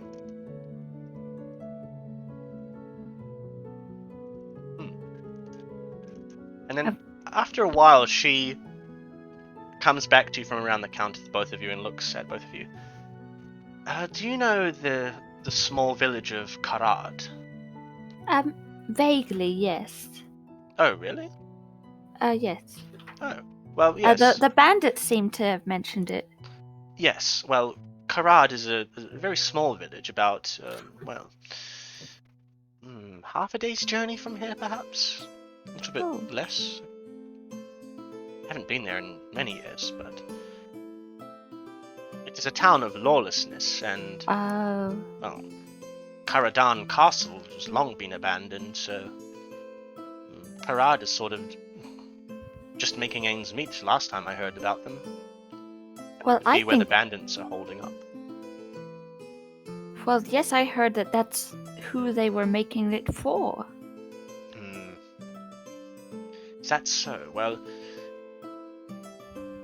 in that case, if you wanted to find out more, you'd probably have to go there, but I wouldn't I wouldn't suggest it. But what do you want the worm's crown for? She's gonna look at you for a second, flicker eyes to you, Baldric, and back, and raise an eyebrow. I'm afraid that's entirely my own business and not yours. Oh, that's a little rude, after all the effort I went in to get it. Well, you were... I thought we already had a deal. I gave you the tome of sorcery, and you seemed to accept it. Oh yes, I do accept the deal. I was just making conversation. Alright then. Well, that's fine, but... I have another question. Do you have any magical items, such as jewellery? Well, it depends what sort of magical items you're after. Do you have any jewellery? Yes, I have lots of jewellery. Oh. What kind of jewellery do you have? And she flicks back her hair a little bit, and you can see past the curly sort of auburn colour. She has earrings on. Earrings that look like little silvery snowdrops with a snowflake pressed into it. I wear jewellery all the time. Oh, does it have any power? Roll a persuasion check. Do-do-do-do-do. And you can have a +2 to this. Oh, yay! Do-do. Which one is persuasion under? Empathy. Oh, no. Wah, wah. 13. 13? She smiles at you. I suppose I can trust you. Though I don't really trust your mercenary friend. And she pulls off one of the earrings. Detaches it. And over her form, it sort of fizzles slightly, as if there was a sort of like blurriness to her features that you weren't able to like even notice. And her features blur a little bit, and then they completely changed. You can see, almost similar to you, antlers start to form, not from around her like upper forehead, but sort of above her ears in the shape of like, you can't actually make it out because where they grow, they immediately stop as if they were cut off. Oh, And wow. you can see her sun-kissed complexion of an Aelvan from the west sort of fade into a much paler complexion. Almost slightly sickly. Not healthy looking. Almost like powdered too much in makeup, but still sort of not so much flat, like sullen. But she still looks beautiful.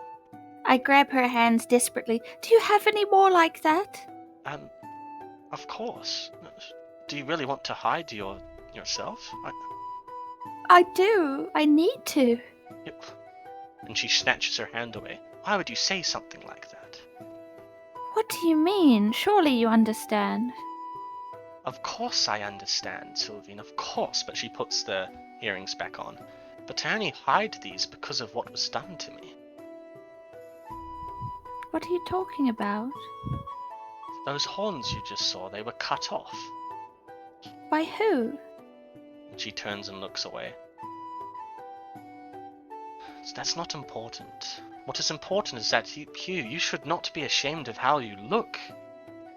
I can't go a day without being treated like rubbish for what I look like. Well, and at this time, Alvine turns to Baldric. Look at him. His entire body is different. Yes, so I'm sure his family has scorned him, that he's lost all his opportunities in life. He can't have the job of his dreams, he can't have a partner. I'm sure his whole life has been turned upside down. It has. How? That's a long story. Well then, I don't believe you. I don't expect you to believe anything. But why are you hiding your appearance? That's my question. So that I could have the life I was supposed to have before they grew. But would the jewelry only hide it? It wouldn't take it away. I'm afraid, Sylvain, that sort of magic comes at a much greater price. These simple illusions that are applied to such jewelry are simple enough, or a sorcerer, or, well, whatever you call someone who does that, an enchanter, enchantress, but what you seek it would take you to the ends of the earth, dear, and, well, milady, I apologize. Take you to the ends of the earth, and I'm not so sure it would even be possible. I would know. Well, at least those then. These ones that give the illusion. Couldn't I purchase those? What do you mean purchase? You mean pay in silver? I don't know. What do you want of me? I don't want anything of you, Sylvain. You have already done the only thing that I need is from you, if you do in fact have the worm crown. I do. So do you have the jewellery for me? Of course. And she turns and heads over to a little drawer and pulls it out. And though she's faced away from you, it looks like she's sort of shuffling through different items. You can hear metal clanging within. But she calls back to you.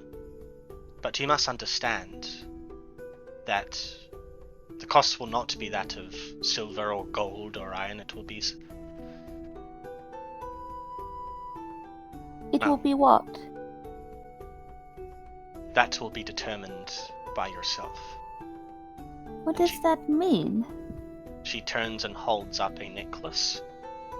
It's a very ornate sort of dark silver, and it wraps around and then falls down into a sort of bluish but slightly purple or pink jewel embedded into the silver frame.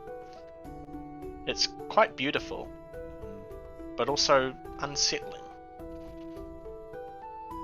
Do you have a box for it?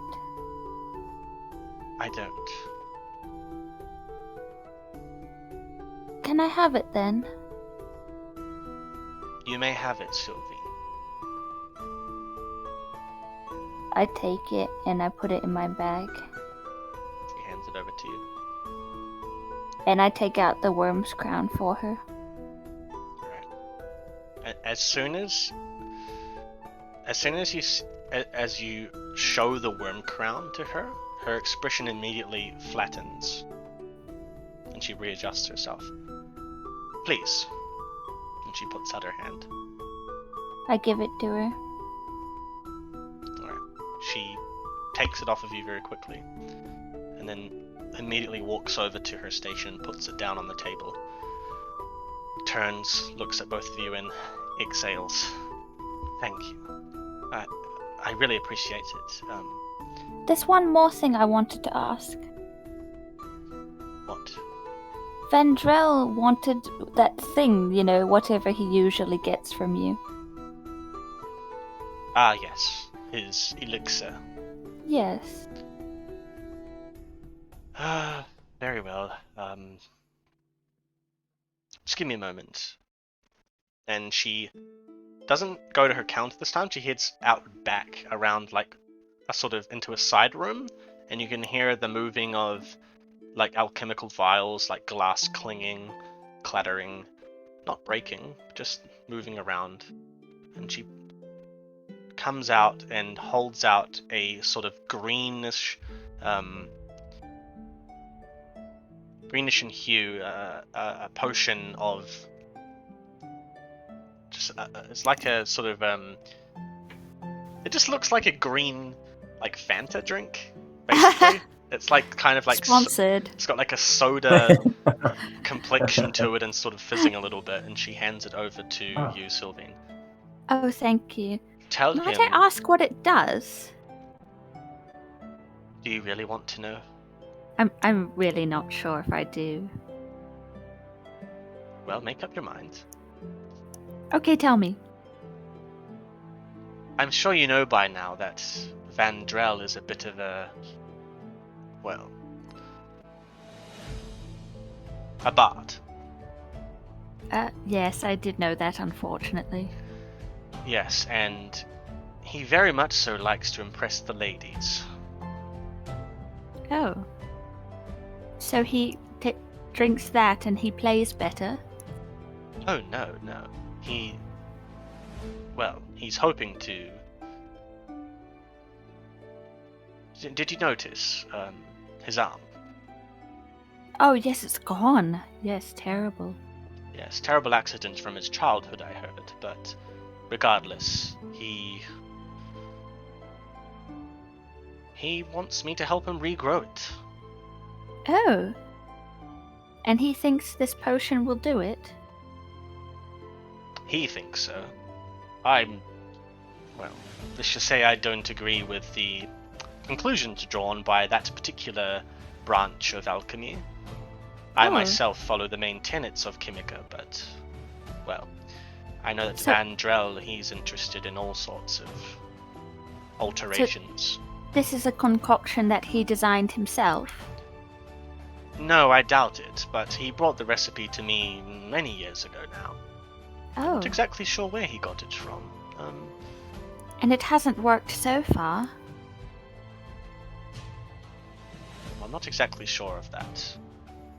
But he seems to like taking it. Oh. Well, thank you for this.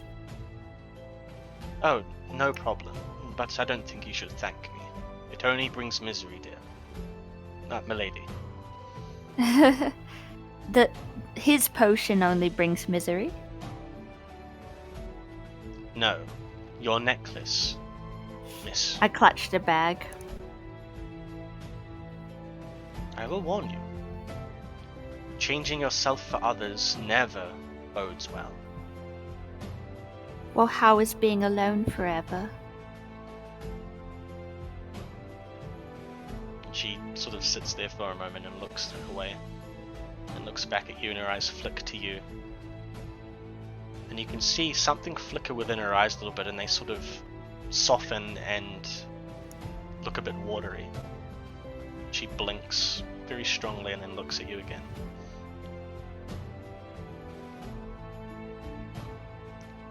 You are not always alone. Just know that. I give a little sniff. And then I'm like, well, good day. Good day. And, well, if you don't mind, might I have a word with your mercenary friend alone? Oh, sure. I don't mind. Thank you, Sylvine. And I walk outside. Alright. I can take off my headphones if you want. No, that's fine. You can listen in. You can, like, put your ear up to the door if you want. No, I don't want to. Okay. I'm a lady. Alright. Well, anyway, Baldric, you're still standing there, and Sylvine looks at you, and her expression hardens just slightly. Elvine? Alvine, sorry. Yeah, Alvine's expression hardens a little bit as she looks at you, Baldric. You suspect me of being responsible, don't you? I don't know what to think. But you're hiding something. Well, if you think I'm hiding something, ask away. I've nothing to hide. Why are you disguising yourself? Why? Well, because, as ironic as it is, Aelvan are treated much better here than Cherverites are. I beg to differ. Well, you look at Vandrel. Sure, they hate a bard, but he can still walk around freely. The first time I came to Araloth, they cut off my horns and left me for dead.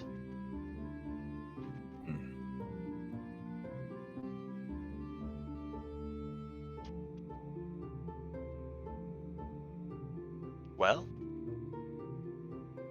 When you arrived during the Blood Moon butchering, right?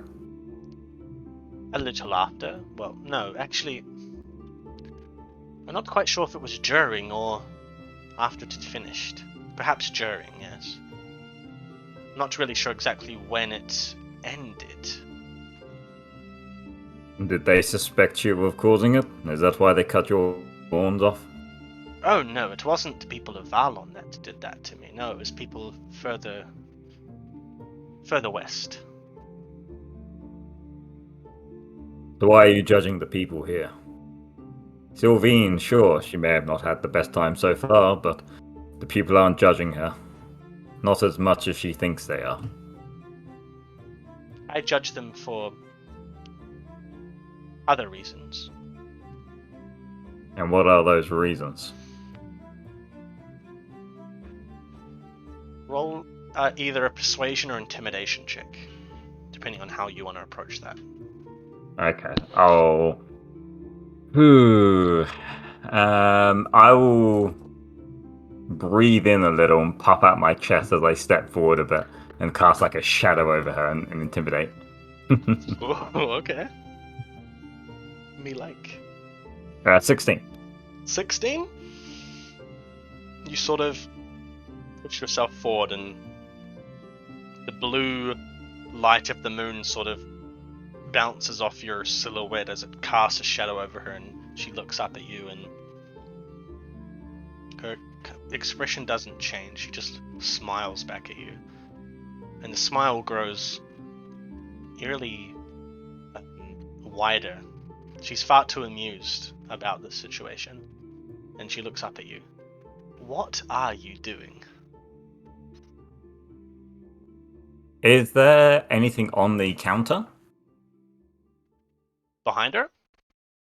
Like on the counter that she's behind. Like, I guess the front counter, is that where we're at? Yeah, like there's like papers, there's quill and ink, and inkwell, there's all sorts. Is it like a book or anything, like something quite heavy? Nothing super heavy, but she has like a small notebook on there or a little book, yeah. Okay, None of her big tomes. I'm just gonna pick up that book, and then I'm gonna turn around and just throw it at shelving that's got a whole bunch of like jars on it, and just smash them. You're a coward! And I'm gonna walk out. Oh. Uncivilized brute! You're not welcome here. Do not come back. Alright, and as you leave, Sylvain, you can actually hear all of this that has gone on, like with the smashing and then the yelling. What did you do? Get rid of the necklace. I'll do what I want. Don't go down that path. You don't know what it's like. I know exactly what it's like. Don't go down that path. It's none of your business. I know it's not. What's our next lead? We should go find Vandrel. It's at this moment, Sylvain, you can see a little spider crawling on Baldric's shoulder. Oh, Crawling up towards his face. Can spiders bite you? Why? Because there's one on your face. Get rid of it then. I'm not touching it. Forward. Get rid of it. I'm not touching it. No, you get it. I'm gonna flick it off. Oh. It falls on the City grass folk. as snow sort of just slightly drips onto the leaves of grass. And you guys slowly make your way back to Varlon, right? Yeah. Yeah. Right, we'll take a break there. Whew. So we'll be back in about, how does 10 to 15 minutes sound? That's good. Awesome. Yeah. See you guys soon.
Sweet.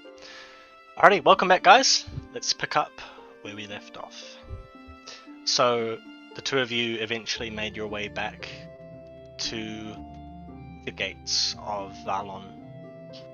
And although you can still hear creatures beyond in the mist, sort of skulking about, just out of sight, eventually you hear something else. This time coming from the town, you can see that the two guards are gone. They're not standing at the gatehouse.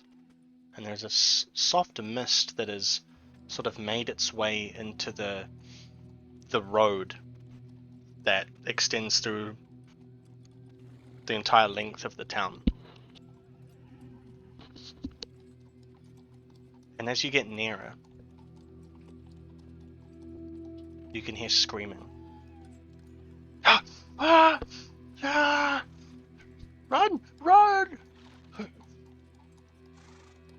And then an explosion. And even at this distance, as you're walking closer towards the town, you can make out fire. The warmth of fire, even in this cold, coming towards you. What's going on? Nothing good. Let's hurry. Alright. Running into the town. Now that through the mist you can sort of make out the shapes of buildings and whatnot, you can see that the Temple of Suma is seemingly on fire.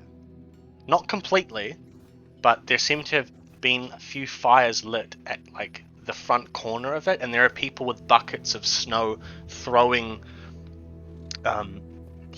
snow just all over the building trying to put them out. But you can hear screaming inside, and you can see two guards running towards you, and then they kind of look at you and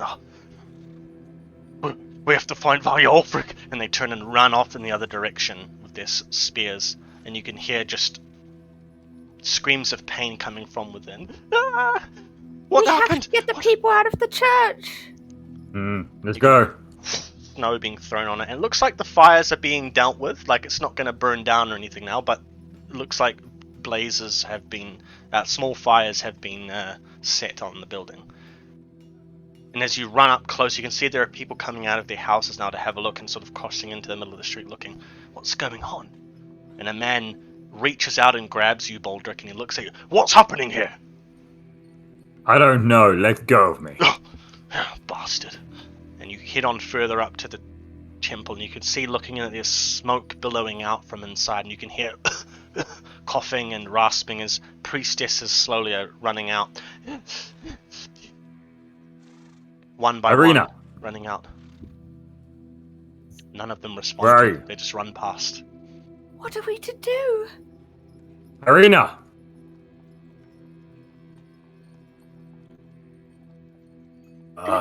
Should we run inside? I'm just gonna run straight in, yeah. Alright, as you run in, the smoke sort of flows around you, and as you walk in, you can almost see that the smoke is sort of just drifting in the entranceway. As you come in, you can see a bit more clearly, and you can see that there are a few priestesses on the ground, and blood is just smeared across the ground. Two priestesses, and you can see Irina very clearly with her hood flown back over her head. I ran in too. She's leaning down on the ground over one of them and sobbing. I would like to run, pick her up against her will, just with all my power, just grab her, and then I'm gonna run back out through the door. Yeah, no problem. You just lean down and grab her. She, let me go, and you whisk yourself back outside. Sylvain, what do you do? I want to run to Anna's room. Okay, you start making your way into the center of the temple at the end of the hallway, but the smoke is starting to get extremely thick and you can barely see. I want you to roll a courage check, please. I don't know how to do that. Will and courage. Let's see if I have... Oh, I do. 17. 17, yeah. So No worries. You just push through the smoke inhalation, and you sort of feel your way through, and eventually get to Anna's door. But as you bang on it, you can see that it's locked. Can I try kick through it with my hooves? Yeah, roll a brawling check. Brawling, so that's physical body. Yeah, or... reflex, brawling, blocking. Oh, reflex. Yeah. Just a second. Why not body? Oh, okay. Because it's brawling / blocking, so it's your Oh. reflex. 10. 10? Yeah, no problem. You just smash the door and slightly cracks. Very old door, and then it slides open, and you can see Anna is lying on the ground clutching the tome, and she's just lying there seemingly unconscious. Is there a window in there? There is, but not one that either of you could fit through. Even the book would have a hard time. Oh. I want to shake her. Right, you lean down and Anna, shake her. wake up! What's happening? There's fire in the building. We have to get out. Wait, help me up. I'll help her up. Take it, the book. Take it. And she shoves the book into your hands. Yeah, I take And the then book. she throws her hands up into the air. And you can see her hands starting to shake, and you hear a huge sucking motion as she sucks the smoke into her hands. And help me out into the hallway. Help me out. I pretty much almost carry her. Yeah, you're pretty much just carrying her, taking her out, and she's sucking the smoke out of the room. And she's throwing her arms around in like a 360 degree. And eventually, after about a minute or so, the smoke from the room is completely removed. And then she brings her hands together. Outside! Take me outside! Okay. And her hands clasped together, shaking. Eventually you get her out the door, and Baldric, you can see Sylvain and Arna come out, and then she throws her hands up into the air, and the smoke just flies up into the sky, and the mist separates in a sonic boom, and she shoots smoke up into the air for a good 20 to 30 seconds, and then she falls unconscious. I catch her though. And Irina, she tries to just shove out of your grasp, Baldric. Oh, I let her go. A long She time ago. runs over to Arna and Sylvain. And she grabs Sylvain from you. Sorry, not she grabs Arna from you, sorry, and falls to the ground. Arna, Irina, what happened? I don't know. Who killed them? She looks up at you.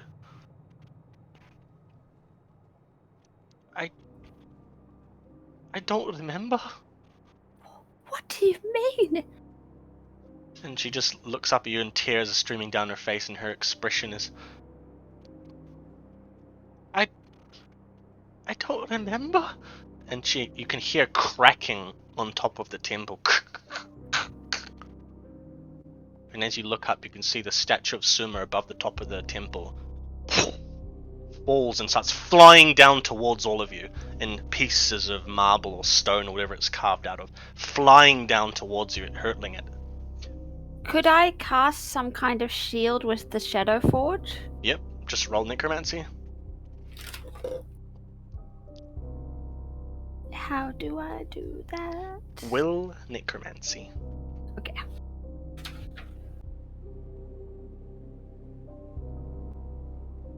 $23. No problem. Is that a critical? Almost.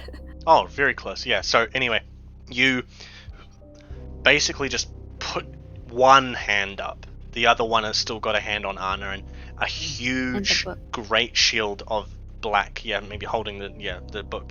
A huge great shield of black shadow flies out of your hand and encompasses basically a 10-meter radius, covering you, Boulder, covering the people nearby that would get hurt, and the statue falls and crumbles and explodes on the shadow that you've cast, this shadowy shield, and then It dissipates immediately and the pieces just crumble down into fine dust and small pebbles. Oh, thank goodness. I did it. And Irina turns and looks. What's... The priestesses? The priestesses, they killed... And she turns to run back into the church again. But by now the flames on the side of the church have been put out and the smoke is gone thanks to Anna. Irina just sprints in and leans over the bodies of the priestesses lying there. Can I see any tracks of any beasts? Roll a wilderness survival check. Oh, how do I do that? Intelligence. Oh, okay. While they're happening, I'm gonna follow in. Oh, it's a 16. That's it. Not that's good. 16? Yeah. It's not so much that you can see tracks, but you can see little impaled sort of... How to explain it? Little markings on the side of the building, like little impalings that sort of disappear down into the alleyways along the side of the building. Multiple alleyways. Yeah. Back towards the mountainside. Oh, like down one alleyway and it keeps going, kind of thing. Yeah. Little pricks in the side of the building. On only one side. At least on the side that you're looking, but there are tracks that seem to look like like little imprints, indents that seem to go around the other side as well. Oh.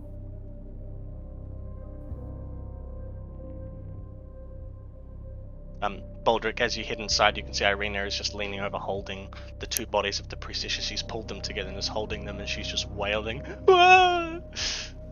I'm gonna grab the bodies and fling them over my shoulders. No! Not in here. Don't touch them. Leave them be. Not in here. And she turns I'm to you, just and you gonna can walk see out. her eyes are red. Stop what you're doing, Or what? or I'll have the town guard remove you from Varlon. Leave them be. I'm just gonna turn around and carry the bodies out. He spits on the ground. And as you head out, Sylvian, you can see Baldric carrying the two priestesses, and upon further inspection, now that they're like leaning back and you can see the robes like sort of falling off the head, you can see that they've been just impaled over and over again. And they're bleeding from all these different holes in their body. I'm just gonna lay them down on the snow. Is Anna okay? Anna's unconscious. She's lying on the ground, but there are people gathering around now. They're sort of looking around. What's happened? The temple's been attacked. I can't believe I've never seen anything like this. It's the Blood Moon butchering all over again, if you ask me. About 10 to 20 people have sort of gathered around, but guards now are running back. And see Varya Ulfric with 3, 4, now 6 guards coming out from the misty blue of the eclipse mist. Run up towards you. What's happened here? What happened? Oh no. The priestesses have been killed. Ulfric turns to you. The temple's been attacked. Yes, but the tracks lead off on either side. Is there more than one beast? What? Guards! Guards!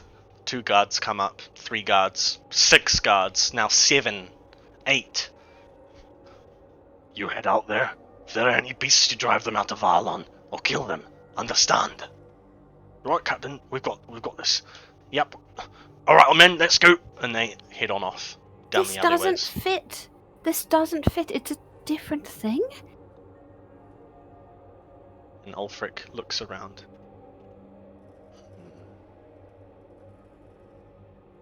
It was little girls before, not women in daytime in the temple. It just doesn't make sense. And This isn't the same thing. no, it can't be. This is not. This is because of today. Now I'm gonna turn and I want to go back into the church to face Irina. So you turn and leave. Bodies are lying on the ground, and Ulfric leans down.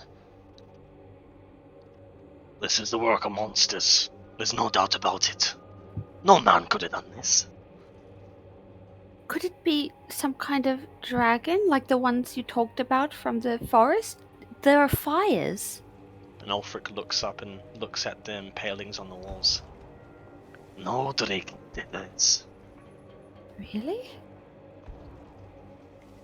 And he leans in close and has a closer look. No, something.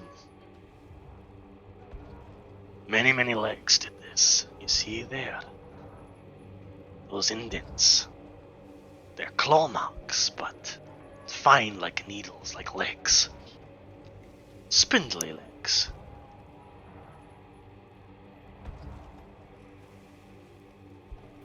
What could it have been? Don't know. Would the hunters know? Maybe. Could anyone help me get Arna back to my room? I think it's best she rests there for now. Alright, I'll take Arna. I'll take her back to your room, and then I've got to go see to my men. How's that sound? Thank you. Would you Thank mind? you. Your skills here are much more worth. Yes, I'll see what I can do. I'll talk with Baldric. Take care. And he lifts up Arna and takes her away. And by now, another 2 men have started running towards, and he just shouts after them, "Take care of the bodies! Take them to Garon!" I And he put the book in my disappears. bag. Alright. You put the book away. And people starting to gather around the bodies. Who is that? Is that... Oh no. Is that Grennan? Oh no, it's that Volta. Oh, I can't believe it. I follow Baldric into the temple. Alright, and you hit it, and Baldric, you're standing there, and Irina, is just sort of standing there, leaning against a pillar with her arms folded into her robes, looking down. So, did you say that her eyes were starting to glow red beforehand? Yeah, they were just like red from all the crying, Oh, okay, I see. and she kind of coughs a little bit. Irina, let's get out of this place. This place isn't safe at the moment. She just keeps looking down. I'm just gonna head over to her and then put my hands on her shoulder. Irina, Right, as soon as wake you up. come, like a hand starts moving towards her, she flicks her robe and to slap it away. And she then moves off slightly a couple meters away. What are you doing? Have you ever seen anything like this before?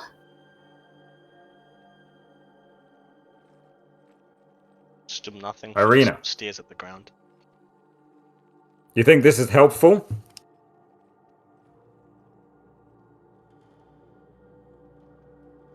And she looks up at both of you, teary-eyed. It weren't people that did this. It were monsters. But I couldn't see them, at least. I think I couldn't see them. I don't know what's happening in this town, but it's not good.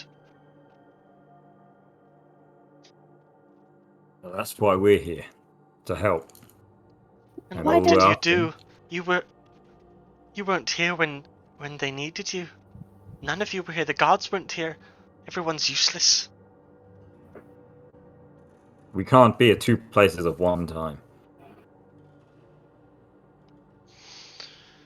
Doesn't matter anymore. The temple is ransacked. Why don't you go wait somewhere safer?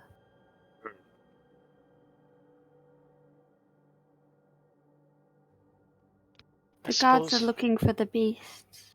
I'll go to my room and then as she says that, Her eyes flick up and she looks out the window briefly. And then she turns and runs further into the temple, down the hallway to the back of the temple, where perhaps her quarters are. Arena! Chase after her. Alright. Yeah, and you chase after. You actually can get her before she even reaches her room, but she's just still running. And she runs, pushes open the door into her room. Are you trying to stop her, or are you just trying to follow? Just follow. Alright. She bursts into the room and frantically looks around, and you can see her room has been very methodically taken apart. Cupboards open. Nightstand drawers pulled out and put on the bed, and the bed sheets taken off. Duvet, like a mattress sort of thing, turned over. Very methodically. She looks around. Oh no. Oh no, no, no. Oh, it can't be. Oh dear. What is happening here? This is no work I of said a monster. get out! No, you tell me what's happening here. Roll a persuasion check. Okay, I'm gonna use my 2 luck. Good luck. Okay, what's my persuasion? 8, so 10. 13. She spits on the ground again. I said get out! We don't want you here right now! Be gone! You and your Trifferite freak! You were literally just complaining before that we weren't here to help. Now we are, and you're telling us to go away. It's over. They're dead already. They got what they wanted. It's time for you to And what go. did they want?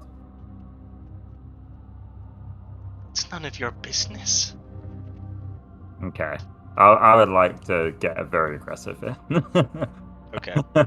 I would like to just pretty much run full force at her, pick her up by her collar, and then just slam her into the opposite wall. Alright. You slam her against the wall.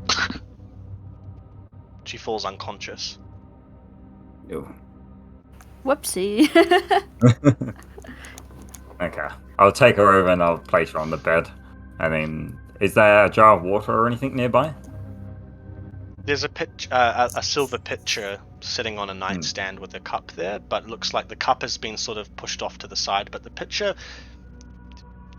you hold it in the air, it looks like it's got something in it. Okay, I'd like to smell it to make sure it's not piss or anything. You smell it and it's wine. Close enough. Just douse it over her. Right.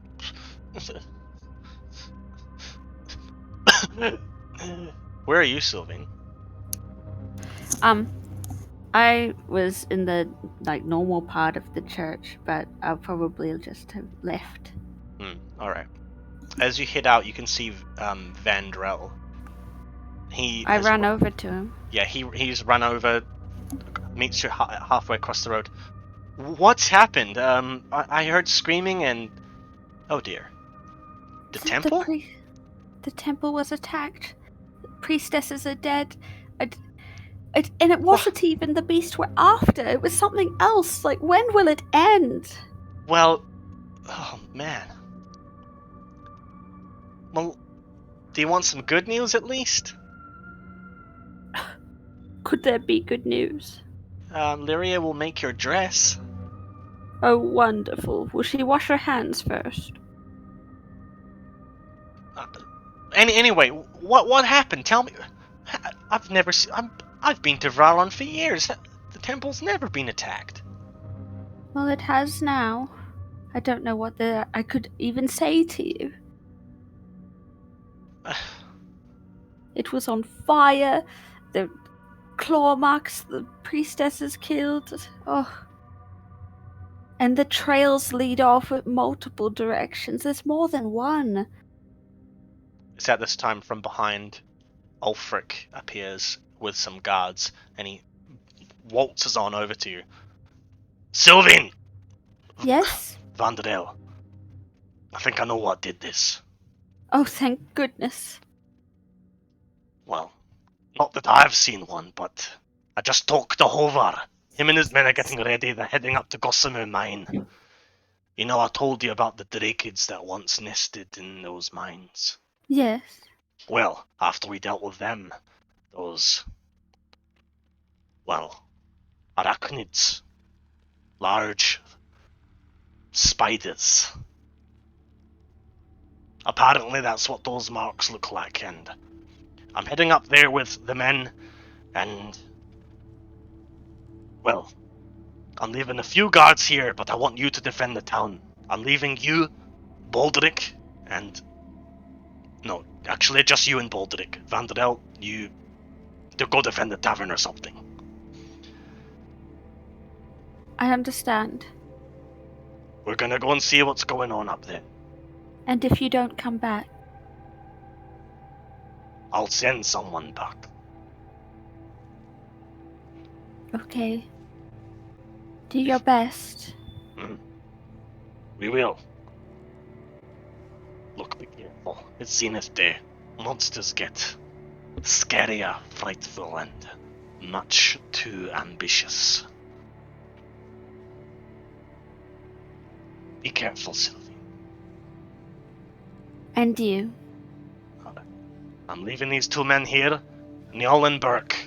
And they step forward, and two guards are sort of shaking, holding spears. Oh, hello, miss. Good day. And they immediately noticeable as the two guards on the northern gate that you have been taking regularly to go to Alvin's. Oh, are you two alright? Yep, we're right. Yeah, we're fine. We're just so excited to defend the town against monsters, aren't we? No. Yeah, that's right. Nothing That's right. came through the gate after we went through, did it? And Ulfric turns to them. Yeah, did it? Not that I saw. Alright. I'm heading off now. The men will be ready. Just be careful. And he turns and runs. And Baldric, by this time Irena's woken up now and she looks up at you.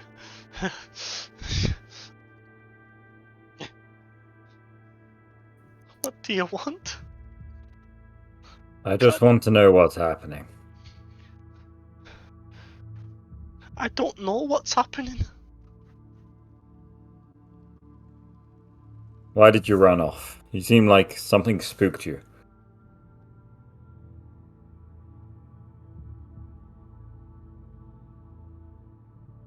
Roll a persuasion check.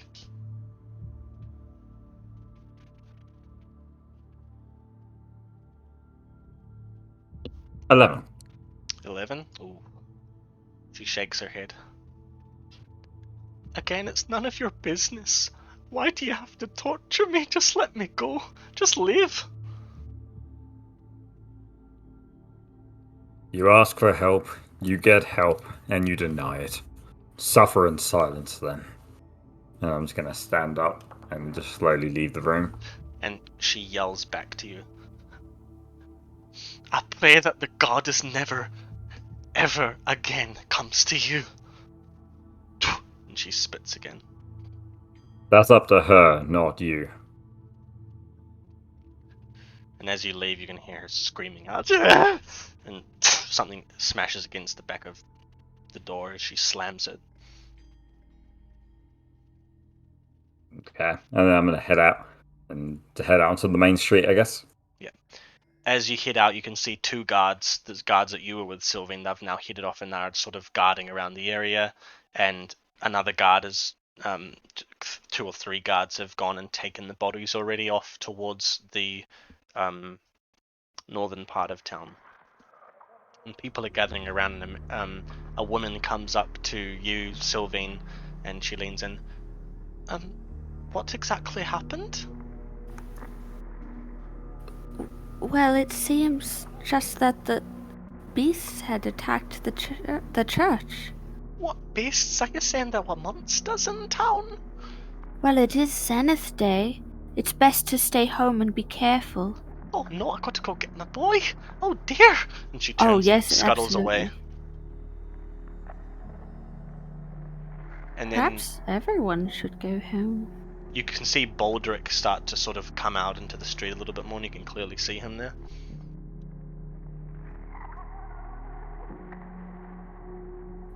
I wave him over. Hey. Well, the men, the guards, they've gone off to fight spiders in the caves in the mountains and want us to watch the city, the town. At a time like this, they've gone to go fight some spiders. The spiders who did it, they believe. Right. Did you happen to see any spiders or anything that indicated spiders around the church? I didn't. You didn't see the tracks? Tracks? No. The tracks lead off either side of the church. It does look like that type of leg. I would have thought the Drakids, though. It's about this time you hear a man yelling out, Etrus! Etrus, where are you? Boy, when I get a hold of you! And you can hear off to your right the familiar sound of Iskil, the man whose child hitched a ride on your carriage into Varlon. And he's running around, looking around, and he runs over to, have you seen them? Have you seen Etrus? No, I haven't. Everyone is taking their kids and sons and daughters and hiding inside, but I don't know where he went. Well, we can keep an eye out for him. Atlas! Where does he like to go? I don't know. You ask us such stupid questions, and he just runs off and runs down an alleyway off in the distance. You can see most of the people now are starting to head back and close up into their rooms. And you can hear voices. I think they should cancel the festival. I think so too. They should cancel all the events, to be honest. And slowly, you guys are almost the only people left in the street. What are we to do?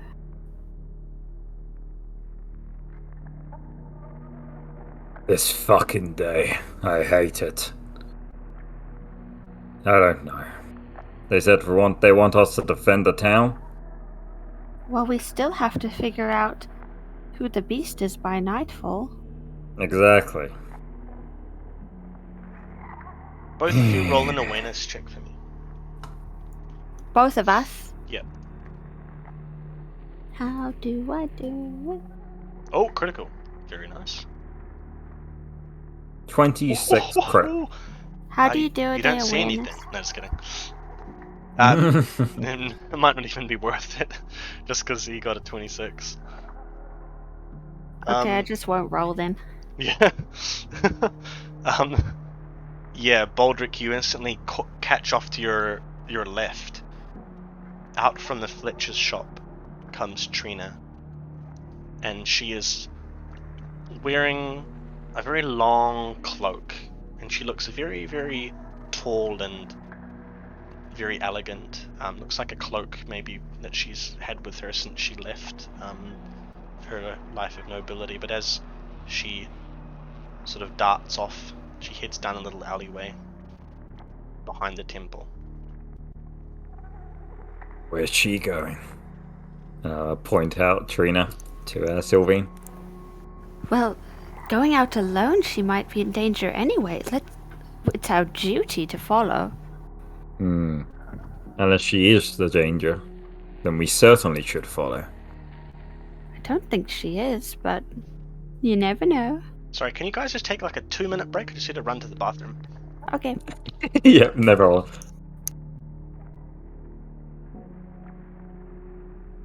Is Vandro with us? Yeah, he is.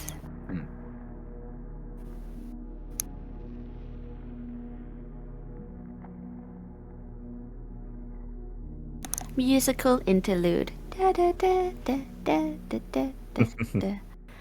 Da, da, da, da. I wonder if there is like a musical TTRPG and you have to break into song. Like actual song. Yeah. So it's like high school musical TTRPG. Yeah, that sounds like what D&D for theatre kids. Isn't it already though? Yeah, true. Yeah.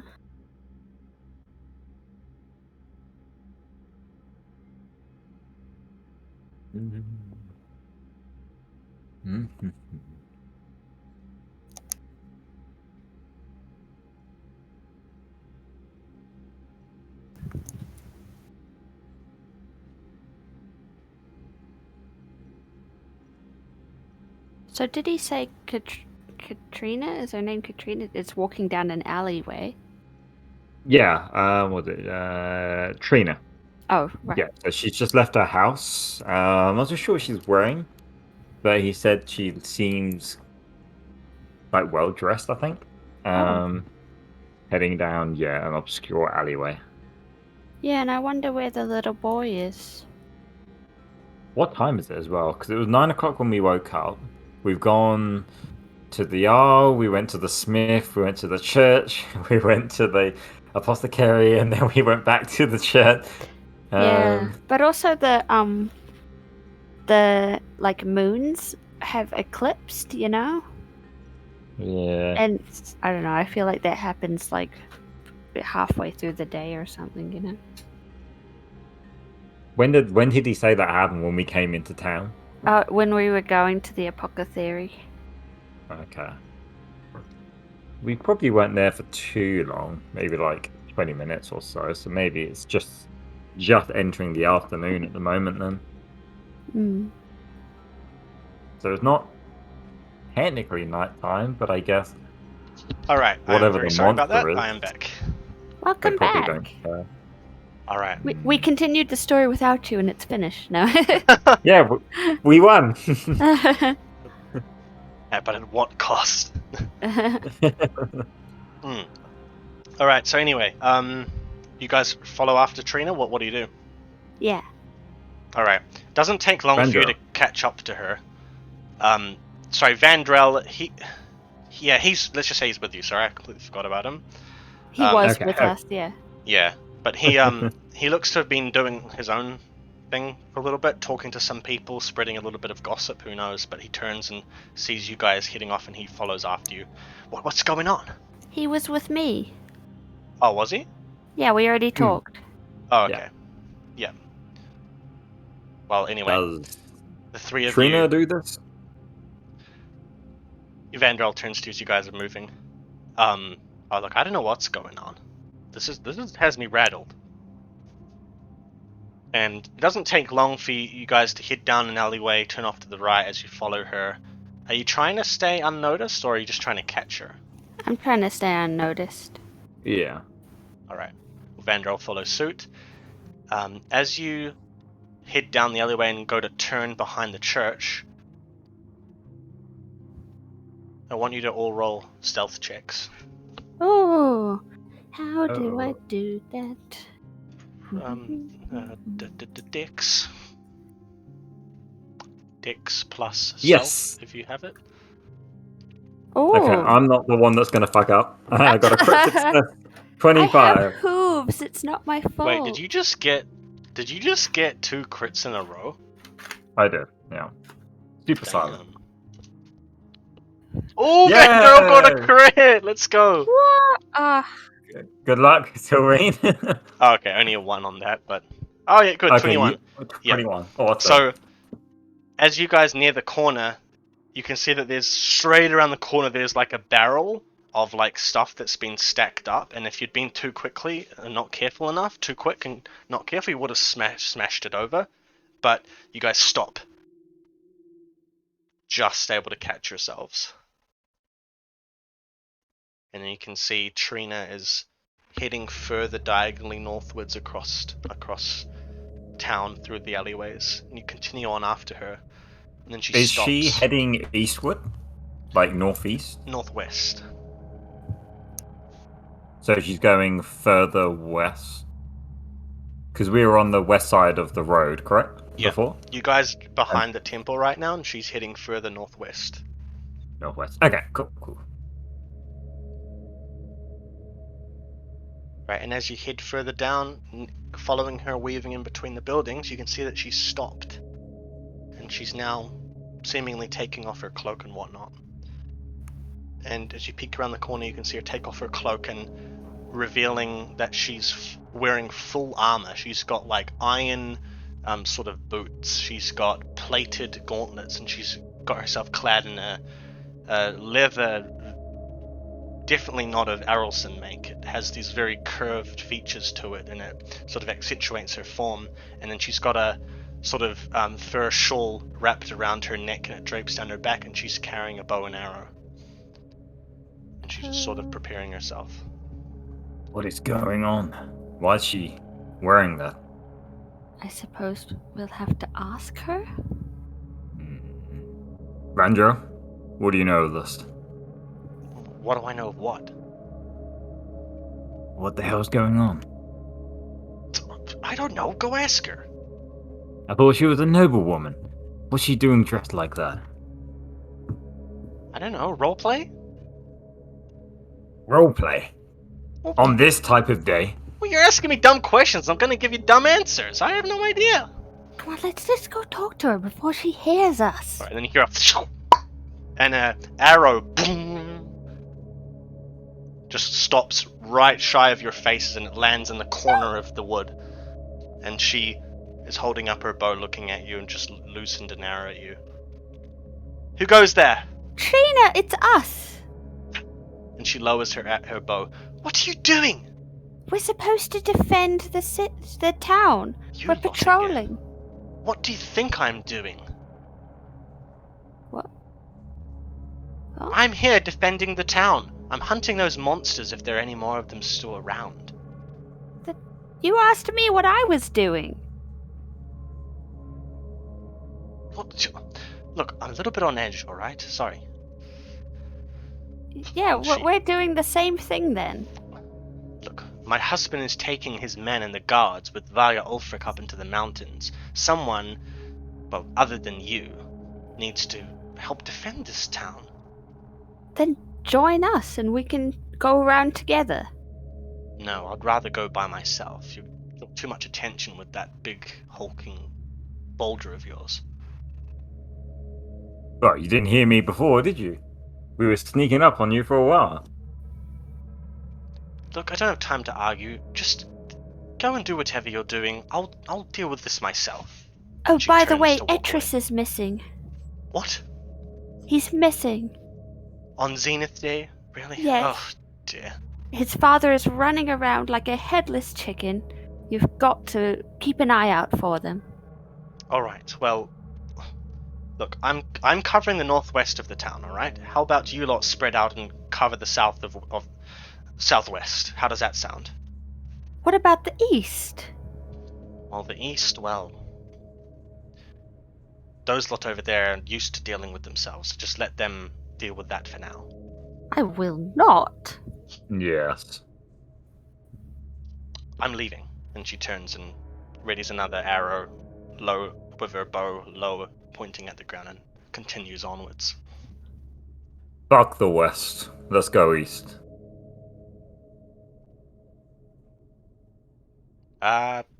Look, I think we should go back to the tavern and hole up there. Why? We're supposed to be defending this place. I know, but we could also be safe inside. No. How much were they going to pay us again for solving this?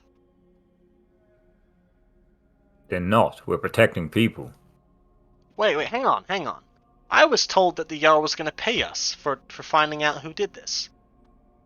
I Did didn't what? speak to the Jarl about this before today. The Wait. investigation, you mean? This has nothing to do with that. We're defending the town from monsters because of the day. You Well, want more spiders jumping out killing people? hang on a second. Hang on. They've never attacked on Zenith Day before. What? I thought that's the whole point, is that they attack on this day. Well, monsters get, they skulk around, but they've never attacked the town before. This is the first time well, at least since the Blood Moon butchering, but yeah. I've been coming through here for like a decade or more, I don't know. Your mic's gone weird. It has, yeah. Oh, really? What about now? It's a little better. Oh, let me just turn it off and on again. How about now? Now it's better. Okay. Yeah, Vandal kind of looks around, confused.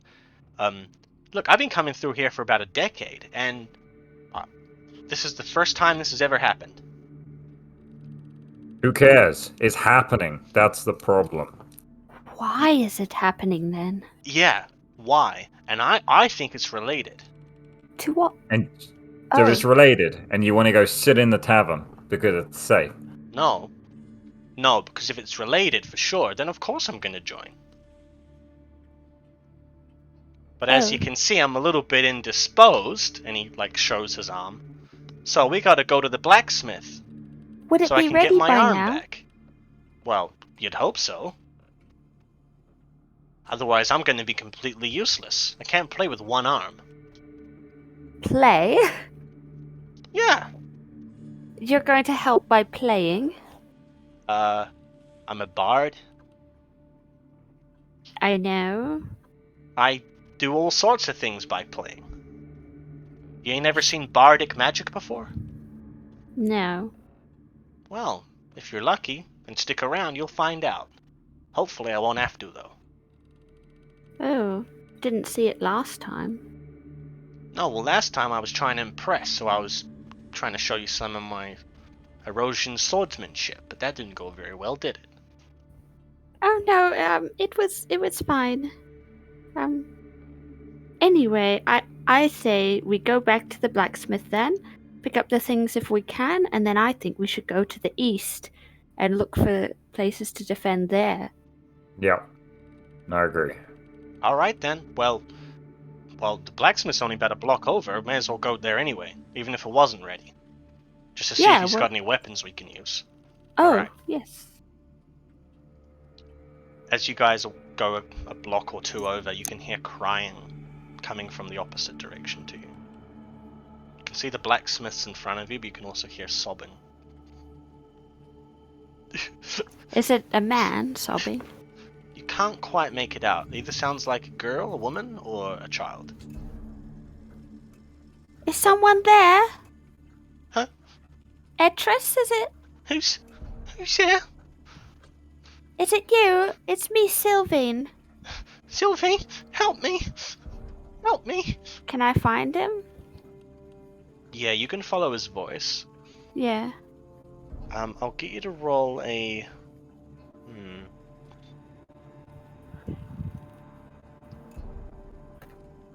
an awareness check. How do I do that? What's awareness? Intelligence awareness. Oh. 16. 16? Yeah, as he's sobbing, just every few seconds, eventually you have to go back about a block away. Are you following Baldric?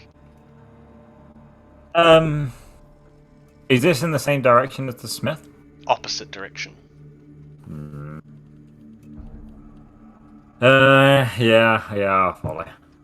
Alright, Vandrel, he'll follow behind you, Baldric.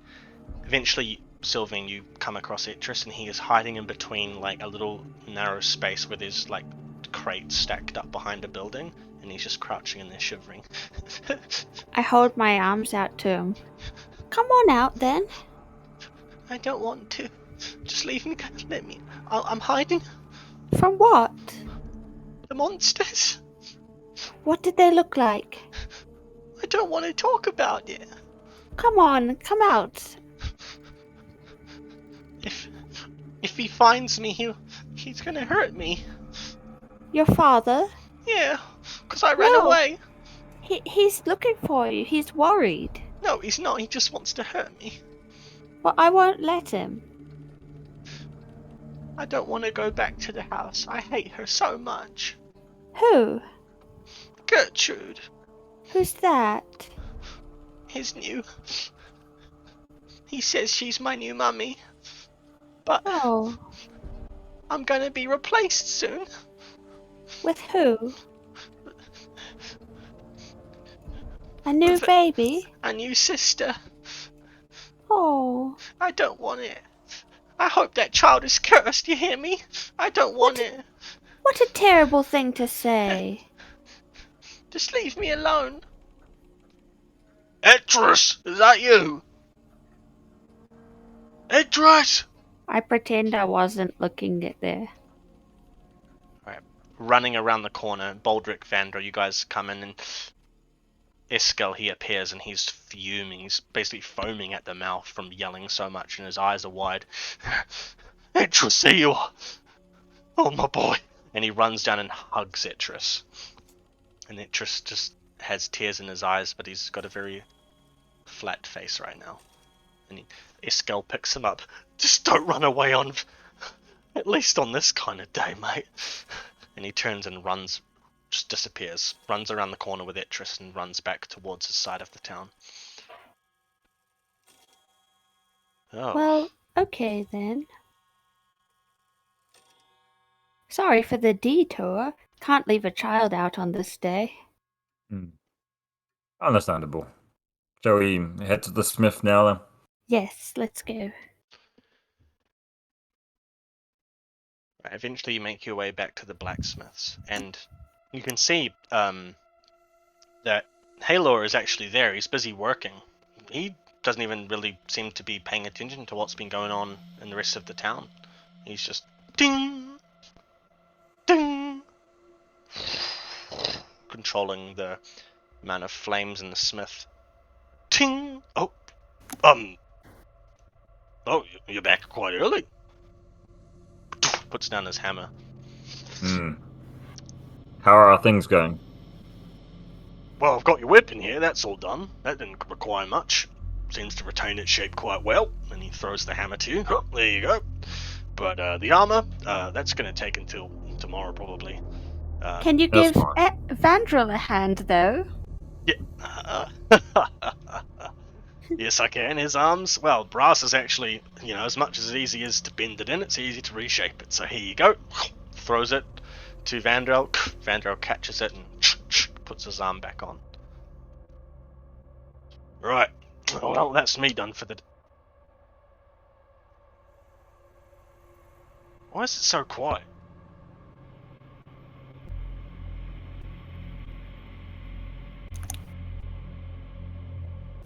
And he starts standing up and looking around. Is there something going on? Have you not been paying attention to anything that's been happening? Well, when I kind of get in the smithing attitude, I don't really pay attention to anything else. Did I miss something? Harvest Festival start early? On Zenith Day? Fortunately not. Yeah. Shit's been happening. Monster things have been attacking the town, Wait, stop! Monsters? What? Where? The church. Oh, But the it church. seems they've left now. What? We seen Lyria. Vandrel, where's Lyria? She's at the tavern. She's safe. They're hunkered down there. Alright, well, I'm heading over there. I'll go defend the place. And he pulls out a giant axe from behind the back of the shack where his smithing stuff is, and he... Don't worry about defending that tavern. I'll handle that. And he just runs off. Off towards the tavern. Well, you gotta hand it to him. He's definitely in love with her. Oh, hand it to him, I get it. You know what? And Vandrel pulls out his notepad and writes it down. Is that really the time for this? Well, at least you're armed now. Oh, man. Stop giving him ammo. Come on. Look, all of these go into songs, and those songs can be used in a variety of ways. You really haven't Can seen they help bardic defend the magic. town? Yeah. Well, come on, let's go to the east side and prove it to us. Look, I don't know if we should really go to the east side. Ventro, Oh, yeah? What? is Etris, is he from the east or the west? I believe the east. I don't actually know. It's just his stepmother might be in danger. What do you mean? Well, she has a baby girl, apparently. I don't think so. What do you mean? I've never seen them with a girl. What do you... Then how does Etris know that she has a baby girl? He said that it would arrive soon. How would he know it's a girl? I don't know. She's pregnant, maybe? Yes, but how would Etris know it's a girl? He said it's a girl. Look, that's freaking me out. I don't want to know anything about that. Let's just go. Like, why don't we just go to the south? The east can, just, as Trina said, they can defend themselves. They're used to doing that. It's these rich people that'll die. Well, I do suppose the attacks on the church were on the west. Exactly. Well, what do you think, Baldric?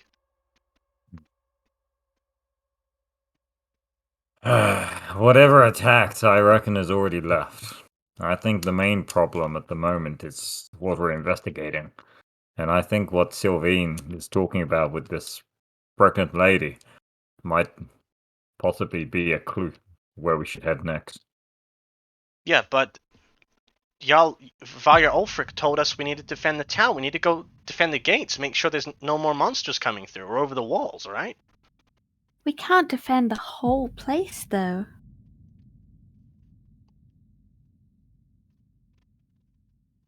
You want to take a gate each? Is that what you're suggesting, Vendro?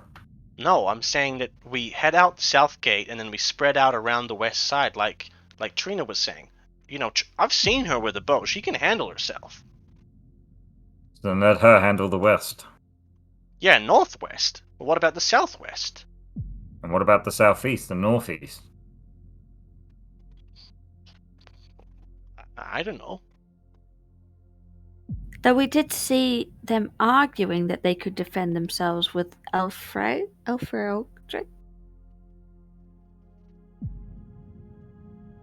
I don't They know. haven't done a very good job of that so far, though, have they? No.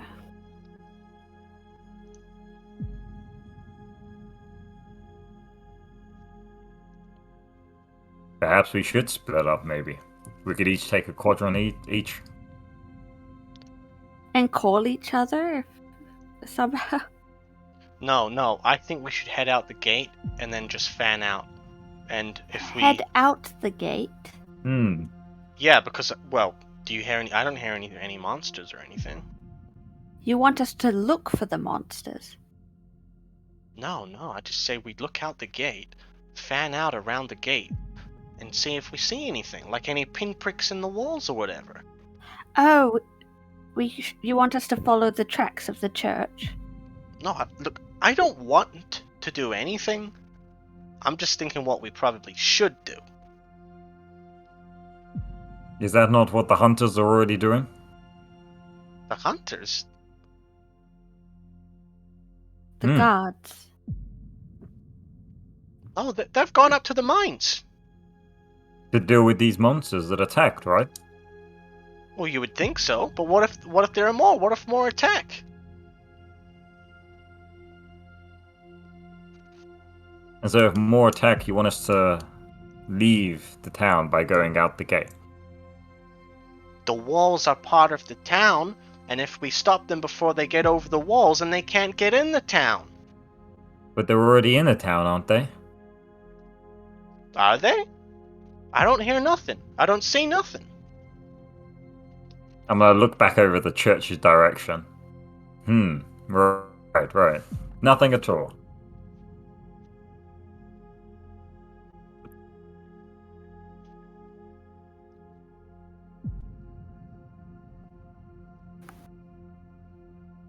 I don't mind where we go as long as we go somewhere. Look, I'm just gonna follow you guys. You guys make the decision. Alright?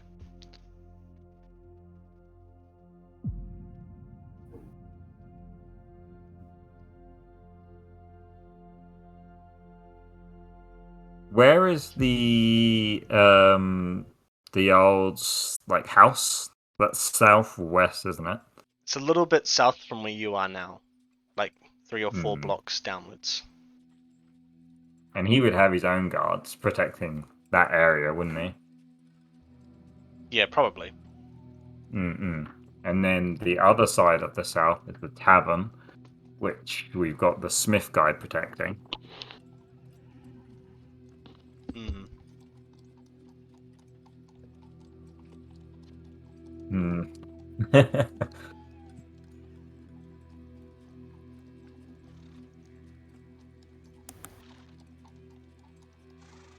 I want to go to the northeast.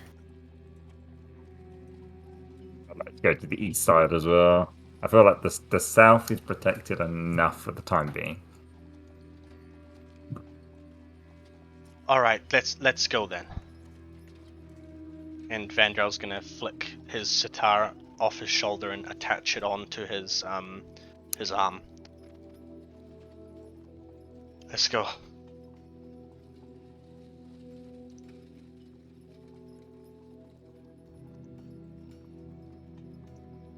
Alright, so as you head out back towards the road, you eventually clear past all the buildings and the alleyways, and you can see that the street's now completely empty. But you can hear a commotion from the north gate.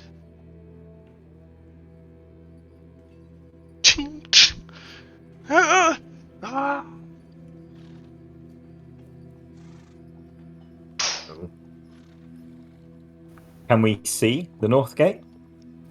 You can see the outline of it, but it's very, very misty right now. Is there any fire at all, or is it just people shouting?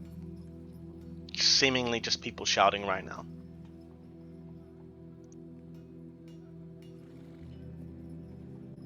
Let's go that way. Yeah, I guess so. Guess we'll start like jogging up that way. Okay. As you get nearer to the gatehouse, you can now make out the shapes of the 2 guards that were left to defend, and they're yelling and sort of throwing out their spears at these large shapes that are moving closer. What is it? What do you see? Help! Join us! We can't hold this alone. He sort of turns and yells back at you. And as you get closer, you can now make out clearly this shape looks to be of, you're not quite sure, it's sort of corporeal in nature and looks sort of like a very round shape that's sort of just like hovering in midair almost. You're not really sure what you see. But then as you get even closer, the 3 of you, you can see that there are long legs coming out from this shape and they're coming towards the town. And you hear a large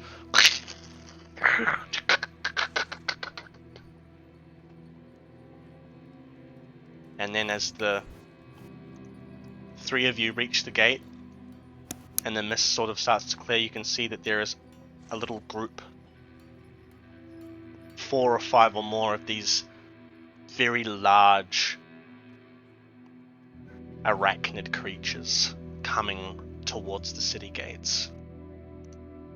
And we're going to jump into combat. Yay! Just give me a moment.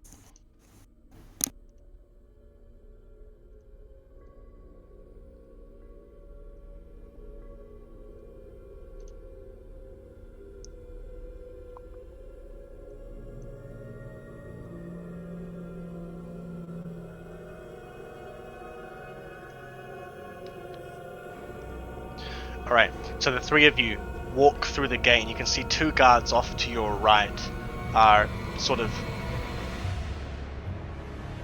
not advancing, but they're at the moment holding their ground. And you can see these spiders using their claws, their legs to crack rocks as they move. You can see past the four sort of medium-sized ones, you can see a very large green one with a very big carapace on its back, and it looks at you with its eyes. And you can see there's seemingly an intelligence behind it.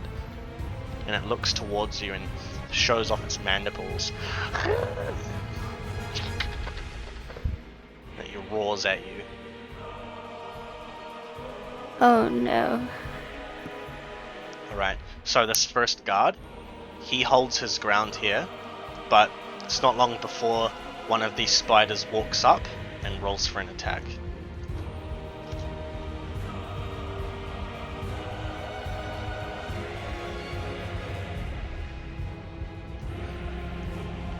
That hits.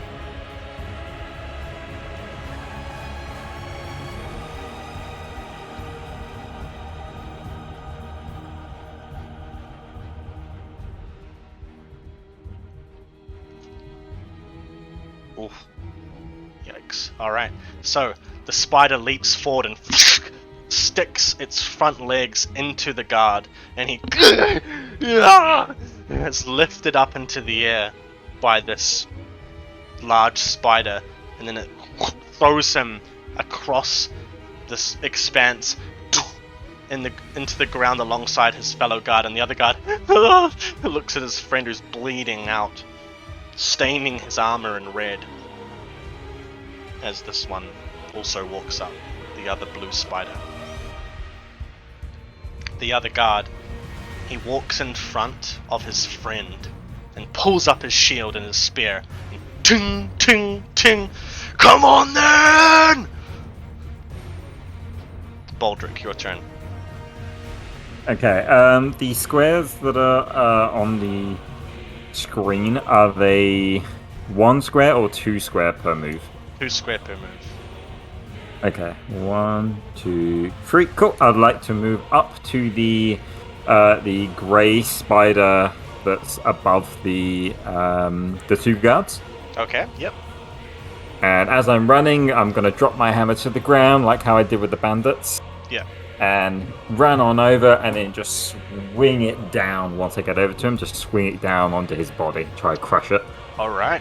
Roll for an attack, please. 15. 15. Yep, that hits. Roll for damage. Awesome. This ablates by 2 because I have the glyph tree passive. Yeah, gotcha. That is a 16 points of damage. 16. I like it. Ooh, exterminator.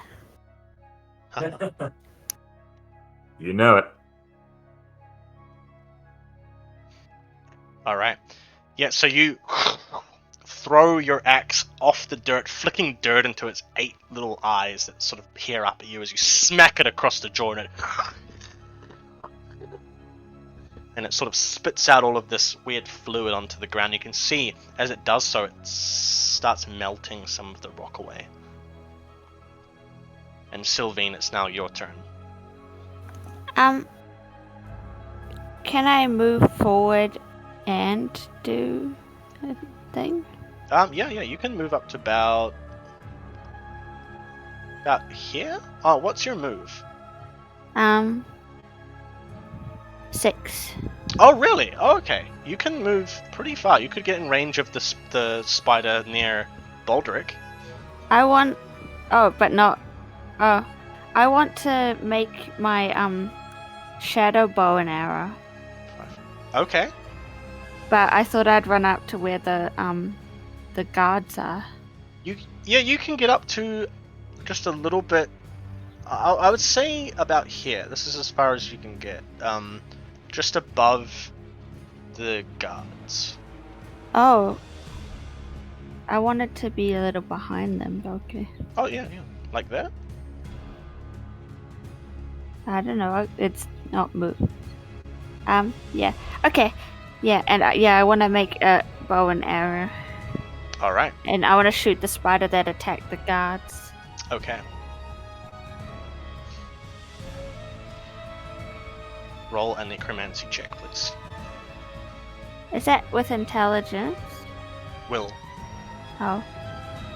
When that happens, do you roll against the range table, or do you how do you roll to attack with that? So you need a roll to cast it, and then you've got a bow and arrow there, and then you need a roll against the DV table to shoot it. So you have to do an archery check for the actual shooting. Okay, cool. Alright, what did you get? 22? Yeah. Yeah, no problem. So you're materializing a bow and arrow, right? Yeah. Alright, so you lift up your hands and then sort of move the other hand downwards, and a large shadowy bow appears in your hands, and the guards sort of look at you. Oh, I'm glad she's on our side. And a huge bow appears, almost as tall as you, and then a large arrow, as you flick your hand down, it lands right where it should be, ready to shoot. Alright, and now these two spiders in the meantime, they have now moved. Oh, do I not forwards. get to shoot? No, yeah, because you moved as well. Well, that's why I asked you first. Well, okay, you can shoot it then. Why not? How do I do it? Roll an archery check. How do I do that? Reflex? No, yeah, maybe. Dexterity?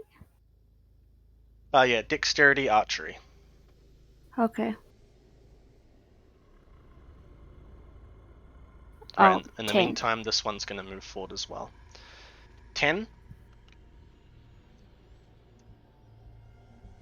Oh, yeah, unfortunately, you shoot off your arrow, and it flies right past it, and impales into a tree off in the distance, and the shadow sort of starts moving up the tree a little bit. And then it disappears. Now this guard lying on the ground here, he starts shuffling back. Oh, sorry, this guard here, he starts shuffling back on the ground a little bit, and he's really badly wounded. He's seemingly bleeding from 3 or 4 different piercings in his stomach, and he moves back towards Vandrel, and Vandrel moves forward to sort of help him up. I think, what should I do here? Vandrel's gonna try to do a first aid check to stop him from bleeding.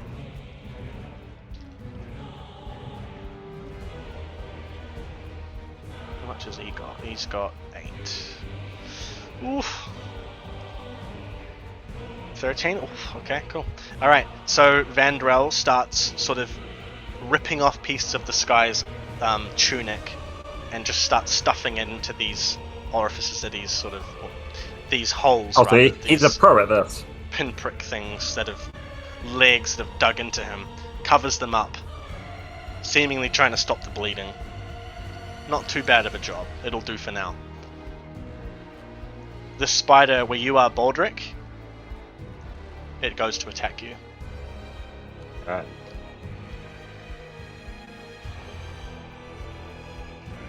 $17 to hit. No, it hits my guard. Alrighty. Wait, hang on, what's... You don't have your armor though, remember? What's your guard? My natural guard is 8, so I get +1, and I've still got my shield, so my guard is 17.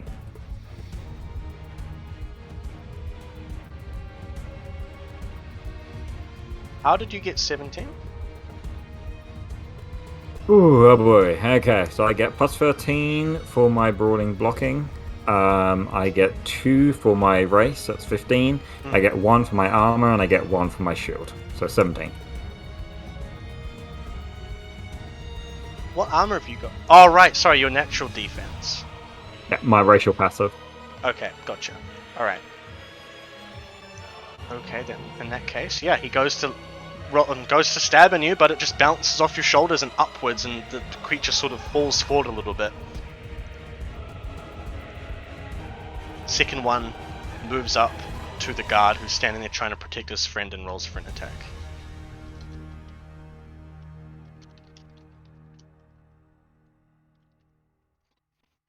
Oh, critically fails.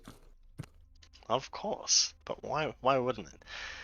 Alright, so this other spider moves forward to go to stab, and the guard, he really wants to protect his friend. He goes, "Come on then!" And the spider leans forward to strike with its pincer sort of main arm, thrusts forward, and the guard catches it with his shield and sword and holds it there. And he's gonna finish his turn there. And Baldric, it's your turn.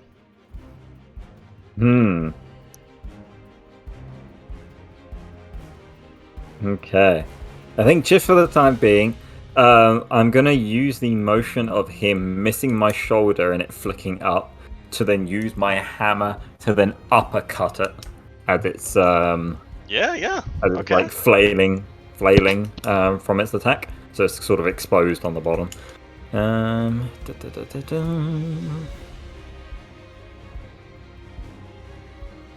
Oh, that's the wrong.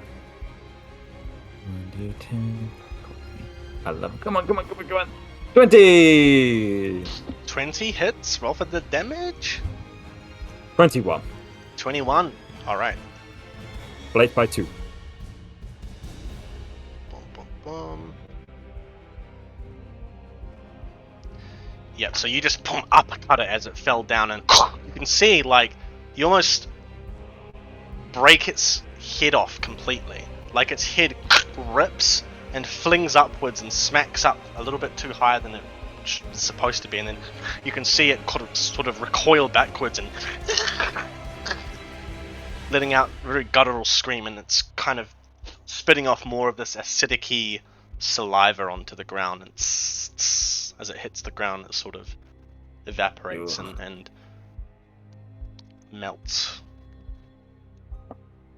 Sylvain, it's your turn. I want to loosen out of my shadow arrows at the one that's attacking the guard. Alright. Roll for it. Fuck him up. 17! Nice. Yep, 17. Cool. The shadowy form appears. Wait, are you rolling? Was that an archery check? Yeah, because it lasts 2 turns now. Right, that's true. Thank you. Yep, no problem. The arrow flies off. And roll 4d6 for me, please. Oh? For the damage. Oh. 4d6? Yep. 14! Nice. Oh, actually, sorry, that ignores...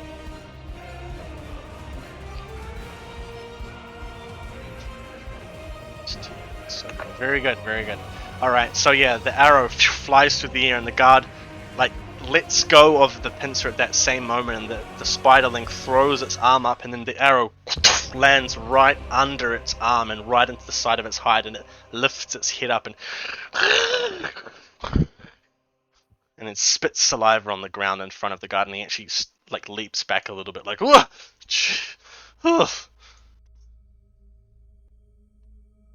And Vandrel, he uses his turn to pull the guard further away from the fight, the guard that's injured.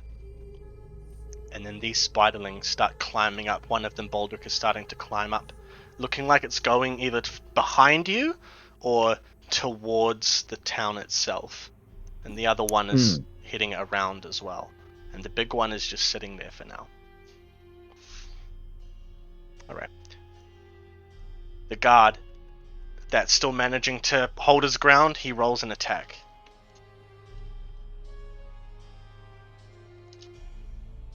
Oh, 19 hits. Nice. Fucking Chad. Wow. Go for the eyes. Ooh, okay, first hit, strikes. He sort of holds up his shield and then does 2 piercing thrusts forward at the face of this creature. One of them lands and gouges a couple eyes out as it glances upwards and slashes into and pierces flesh. Pulls it back. And then he thrusts forward as hard as he can for a second one, but it glances off the top of the carapace that sort of goes over the spider's face and then glances upwards again. And then you can see the hue of the moon's eclipsing bounces off this spearhead, sort of illuminating the area briefly.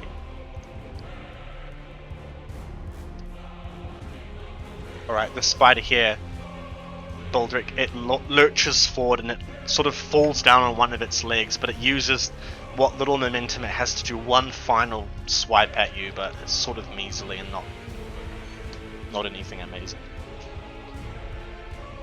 Right, and then it completely misses. It slashes at you, but it falls down at the same time and slashes at the air, and then it just crumples down onto one side. It is now your turn, Baldric. Seeing the spider run off to the side of me, is it on the same level? It's not like on a wall or anything, eh? On the same level, yep. Okay, cool. I would like to, upon seeing this one trying to like sneak around the back to get into the town, I would like to drop my hammer, I'm in distance of it, but like essentially charge over to it and grab its back legs. So I want to like grapple it, and I want to get it into like a grappling sort of check, I guess, to sort of stop it from moving and to get it into like a chokehold, because I want to, I guess, like after, was it 3 turns? Yeah, you can choke it out. I would like to, rather than choke it out, because obviously I can't, I would like to, however many turns it takes, rip off the back legs whilst I'm holding it. Okay, so you dash over to the red one, right? The one that's trying to sort of go around? Yes, yeah. You reach out to grab it, roll a brawling check, but with a -2. I'm going to use my 2 bloodlust as luck points to negate the 2. Can I have intimidation, combat? No, I can't. Bugger. Okay, so it is -2. That is a 14. Oof. Oh, wait. No, I think I need to... Yeah, no, I need to roll.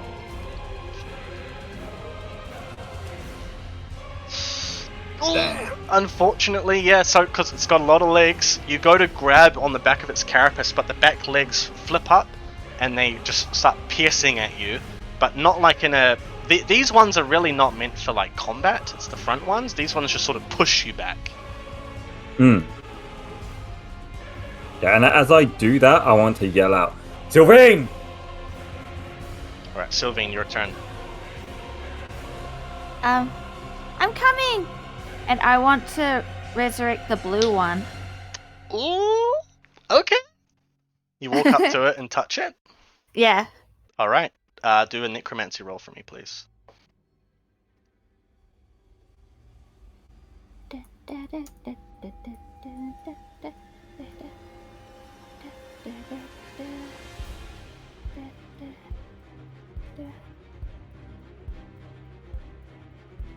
$21.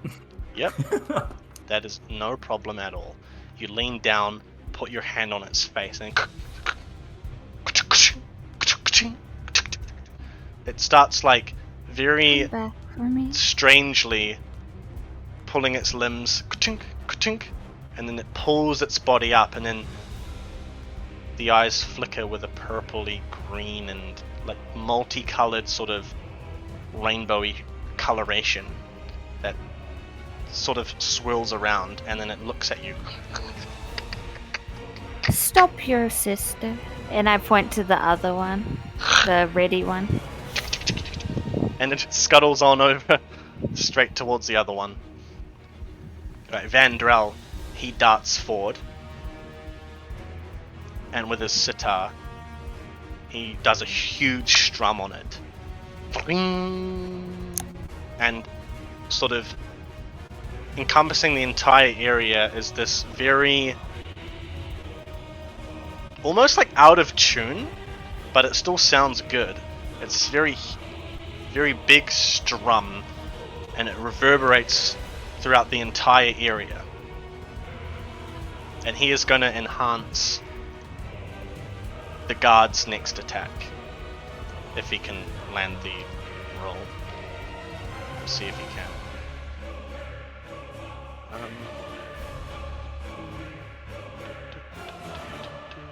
Performance, where's that gone? There we go.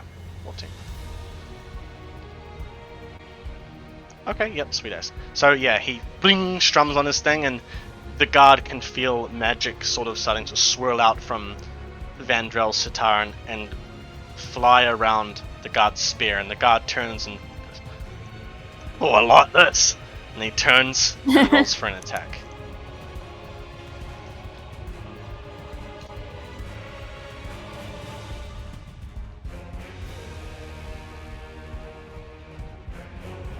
Alright, that lands. Let's go. Chad guard. 12. 13. Oh, yeah! Alright, how do you want to do this guard? Well, the guard, he steps forward and he can feel the magic swirling around his sword, and he goes, "Ah!"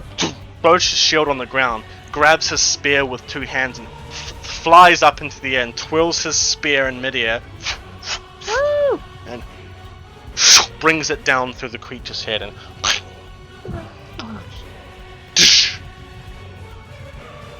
the spider falls to the ground dead. Someone's getting promotion after this. Yeah. Yeah. Sir Chad. I am the Captain Varya now. But before he's able to celebrate, another spider walks up to him, sort of leaps forward just to try and impale him completely.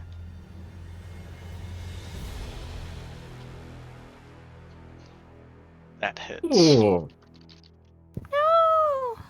You're 2 days from retiring as well. Oh, sorry, I did the wrong thing. That's 12. That's 12. Oh, wow, okay.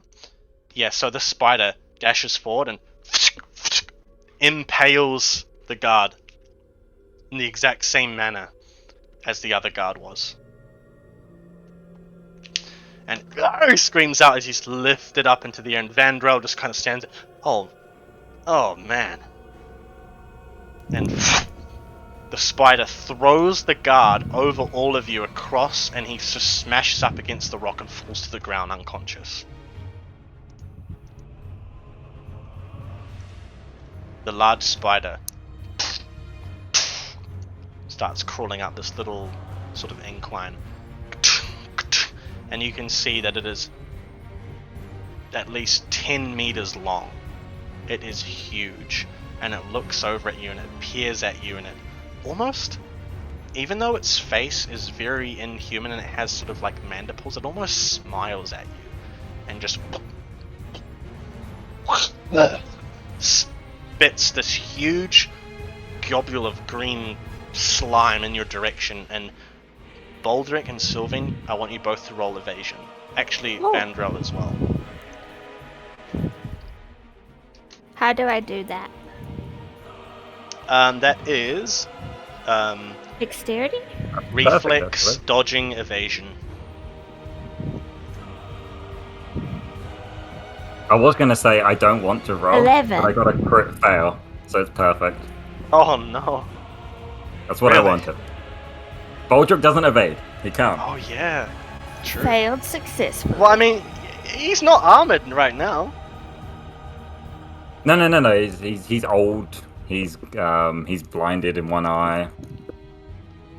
Oof. He doesn't evade. He faces things full on. Alright. -2 to all actions. No. What did you get, Sylvain? 11. Oof. Yeah, so fortunately, Vandrel dashes off to the side here and sort of shields himself a little bit from by using the natural sort of corpse of the spider, manages to catch most of it, but unfortunately you guys sort of dash backwards a little bit, try and dodge it, but it just flies and it separates. Not all of it gets you, but some of it gets on you. You can feel Sylvain, your dress, and sort of on your shoulder a little bit, This can is my feel only melting. dress! And Baldric, it hits onto you, and even you can feel it sort of melting into, like, on top of your head, off to the left side of the sort of growth, you know, of your head. Starts melting on your face. You can feel it on your shoulders melting. And I want both of you to take 1d6 direct damage, please. Are you rolling or are we rolling? You can roll it. 1, yay! 1, okay, it's not bad. Critical fail. Yeah. You know what? Chelsea's right. I'll let her roll. It's 1. That's good. Oh, God. 4, okay. If I critical fail, can I roll again and make it lower? Yeah, like, -5. I heal. yeah, you heal from it. Yeah. Oh no. Yeah, but yeah, anyway, you guys can feel this poison now on you, and every turn you're going to take, unless you have an elixir or anything that stops poison damage, you're going to take 1d6 directly to your HP. Oh. Alright, now it is your turn, Baldric. I'm gonna try and swipe away at the poison that's come. I'm gonna look over to Sylvine. You deal with this one to the left. I'll distract the big guy. And then I'll use my move action to walk over to the big guy to stop him from coming up any further. And as I'm walking past, I'm gonna pick my hammer back up. Okay, cool. Yep, you just throw your hammer up, ready to go. And Sylvine, it's now your turn. Well, do I need to use my turn for the spider, or did the spider my zombie spider get to do his turn separately? Oh, I forgot that that's your zombie one. Hang on, let me just change that into like a color for you, so I'm going to remember that, because Cause yeah, I'm pretty sure it's that my spider should have had a turn. yeah. What color would you like? Purple. Purple, Yeah. Purple. Okay, there you go. Right, that Okay. is now your spider. Yeah, so the spider gets a turn, and can the spider attack the other Yeah. spider? Yeah, so that spider, the one that's just heading towards where that guard landed and sort of the walls to the town, doesn't even notice this other one coming up. Oh, critically failed. You gotta be kidding. Oh no. So it leans forward to just stab at its sort of brethren, and it stabs forward, but the other one notices. It just turns and goes and scuttles off up sideways onto the side of the rock face to dodge it. Why didn't I get to roll? You can roll it the next one. Oh, that's so unfair. it's your bad luck. Here's my bad luck. Oh, The GM's bad luck extends onto yeah, that's not summonings. fair. Sorry. Anyway, Vandrel steps forward, and he is now going to roll an attack against this. When's it my spider. turn? Oh, your turn now. Sorry. Yeah. Well, now that other spider's too far away, I'm gonna have to do my Shadow Forge arrows again. Hmm.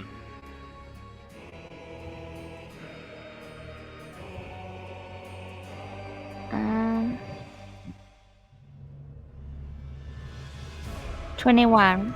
Yep. So your bow appears once more. Arrow knocks itself, and you're ready to go. Who do you want to go for? I'm the one that's run up the cliff, but I got 11.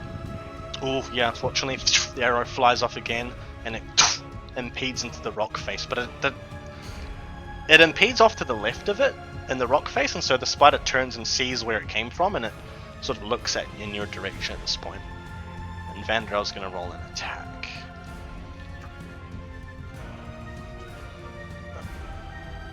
I believe it was 14. No, 11. Okay. That hits. Come on, Vandrel. 10! 11. Okay.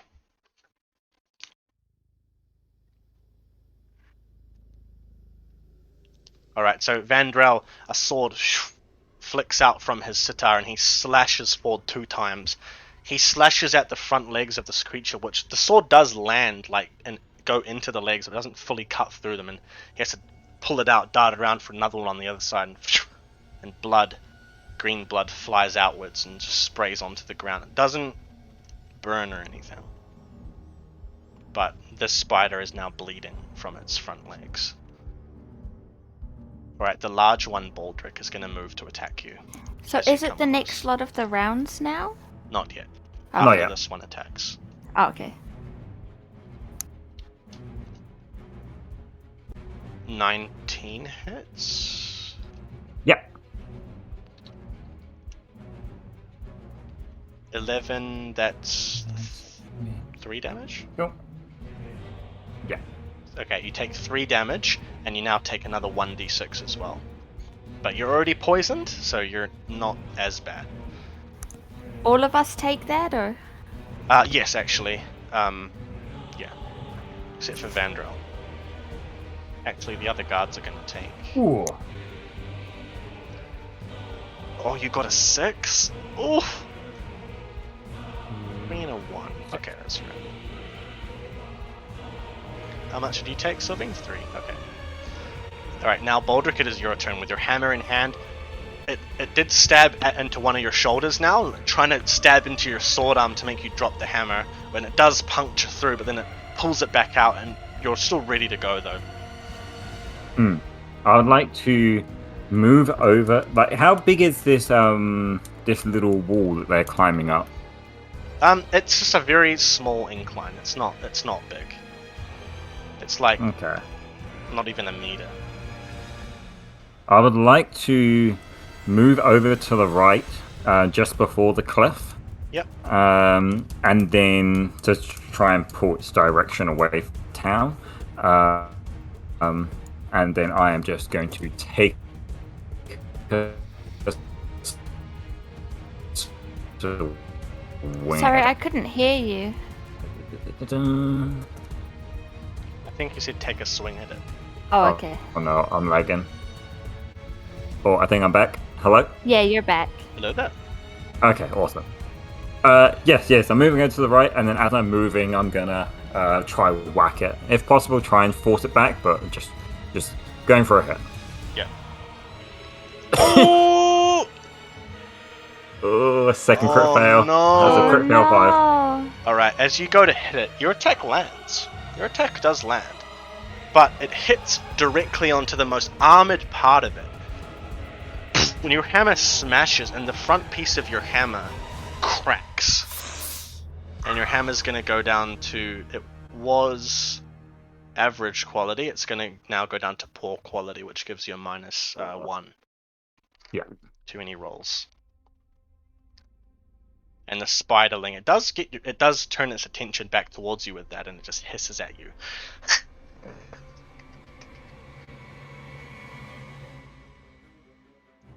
Alright. Now, Sylvain, this spider actually hops off the wall, the one that you aim to shoot at, because its attention is now on you. But it sees the one that you've sort of brought back, and it turns its attention towards it and almost tries to communicate with it, like... and sort of just stands there trying to communicate with it. And is it my spider's turn? It is your spider's turn. Do I get to roll this time? Yes, sir. My spider's gonna attack his buddy. Alright. Roll 1d10 plus 10. Sorry, plus 12. Oh. 14. Alright, 14 hits. Roll 3d6 2 times. What? 2 times? Yep. Rate of fire 2. Ooh! Tell me what happens. Spider versus spider. The spider, the red spider is trying to talk to his buddy, and the purple spider gets closer and closer, and the red spider thinks, is he hearing me? And then the purple spider just rears up its 2 front legs and strikes a cross strike across its buddy's head, and its body just collapses to the ground on little wobbly legs. Oh yeah. Alright, just falls to the ground and a pile of green blood starts oozing out. And the guard over here, he starts regaining consciousness and feels the blood sort of starting to approach his feet, and he scuttles back up against the wall. And and he's still bleeding very badly. But now it's your turn, Sylvine. Yay! I want to turn and I want to run with my antlers and charge into the other red spider. Okay. All right. Roll a brawling attack. Reflex plus brawling. Reflex plus the brawling. 12. 12 hits. Just roll. I believe it's 46. 17. Nice. 17. Tell me what happens. I scuff my hooves on the ground. Get away, you monsters! And I just run with eyes wild and run straight at it and leap with my antlers out and spear it through my antlers, and I land and toss my head and throw it off into a heap on the ground. Yeah, it goes flying like a good 5 to 10 meters. You impale it, flies off, and Vandrel just kind of looks up at you like, "What is happening?" And you impale, throw it, and it goes hurtling off on the ground. Then it falls on its back, and its legs curl up like a And I spider. pat my dress down. Vandrel turns to you. That dress, you're definitely gonna need a new dress. It's not even a question anymore. Tell me about it. Alright, and you take, oh, isn't he around yet? Well, okay, it's the spider's turn. He is going to attack you, Baldric.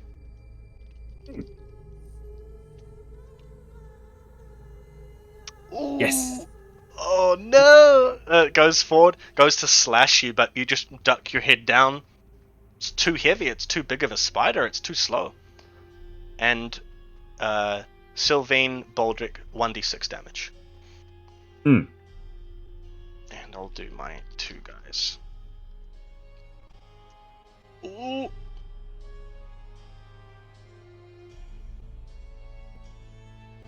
How much do you guys take?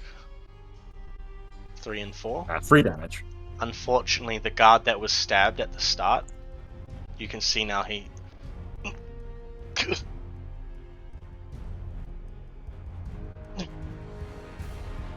Oh no. seemingly, like, really badly hurt. The other guard, he's not even moving anymore.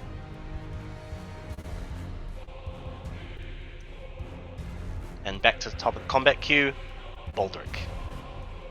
Okay, so after managing to just narrowly miss that other attack, and getting a little dizzy at the moment, little worn out, I'm just gonna drop my hammer down to the ground. I'm gonna throw up my fists, and then let's do this, big boy. And I'm gonna do a Henry Cavill shotgun fist punch, and then I am going to run and leap on top of the spider. Okay, alright. You want to try, like, ride it? Or, like, what exactly are you... I'm just trying to get on top of it. Okay.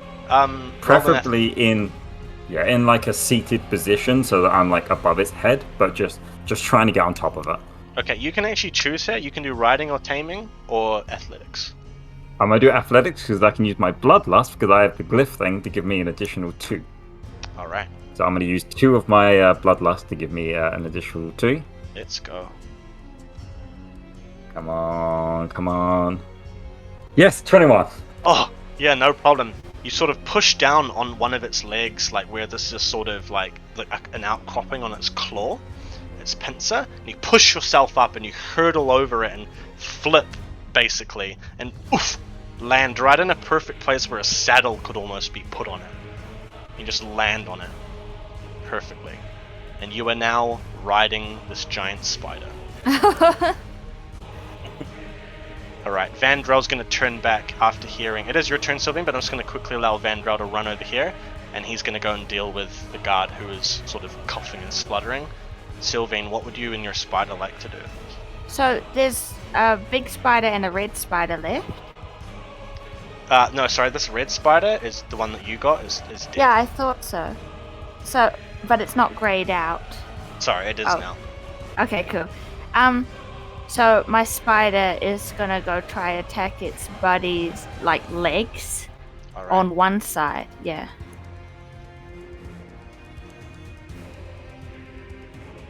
Okay. Roll 1d10, 1d10 plus 12.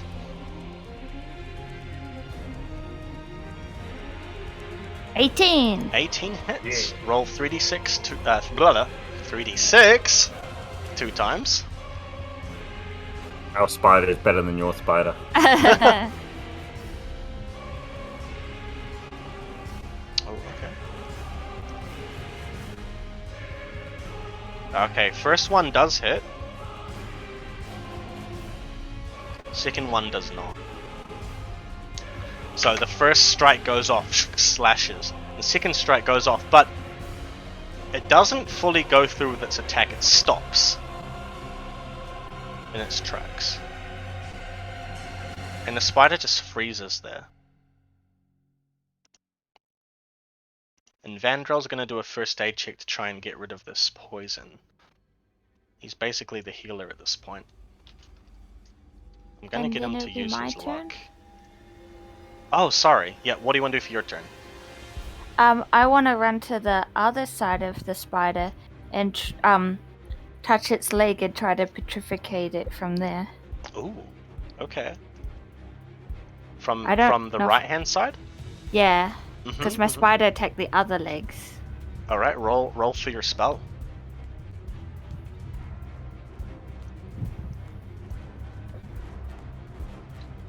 Critical, yay! Get a what, a 6 or more? 5 And or more for a legendary? A 1d10 again? Yep. Yeah.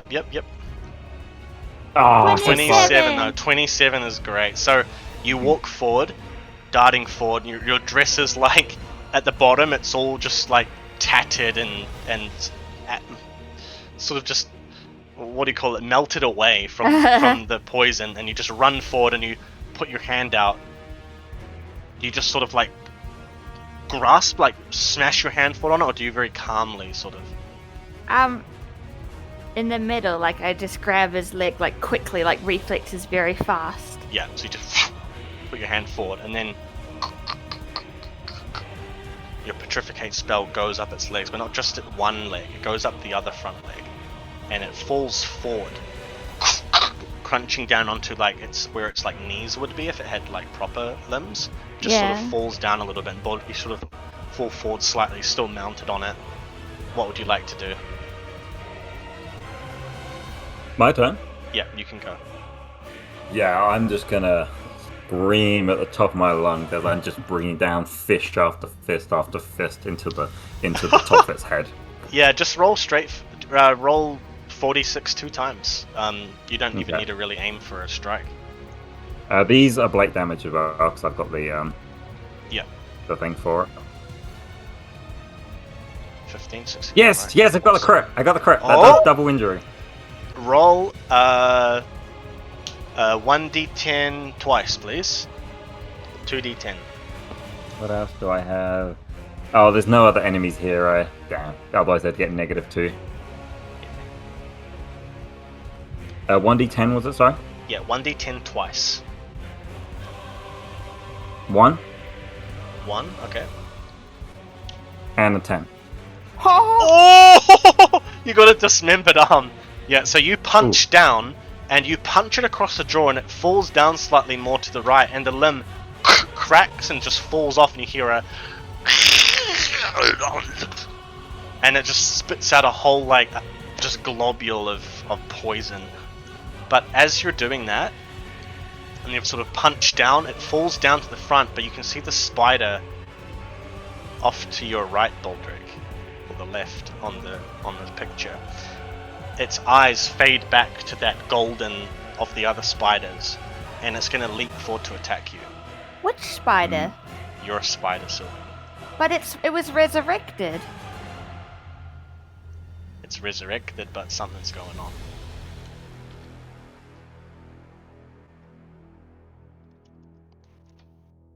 Alright, 19. They could just do the damage, because I can't really block it. I'm too busy punching. True. 13. Alright, 13 and 9. Does 9 hit? Oh, 9 would hit, right? Yeah. Well, they both hit, yeah, because it's 8. So, Alright. 8's 15. And then both of you please 9. take 1d6 each. D6.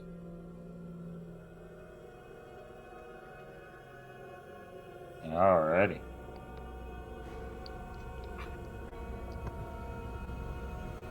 Are you guys all good? Is anyone under half? No. I'm okay. Oh yeah, I'm getting close to death threshold.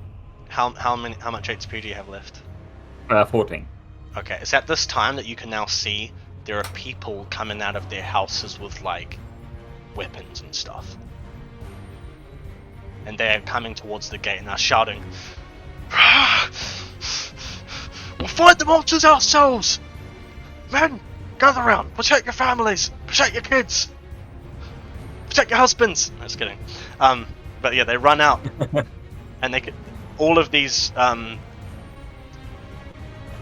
just fathers and even some mothers picking their kids, they run out into the area and they start helping out the guards that have been hurt. And Vandrel, he sees people coming to help and he runs over.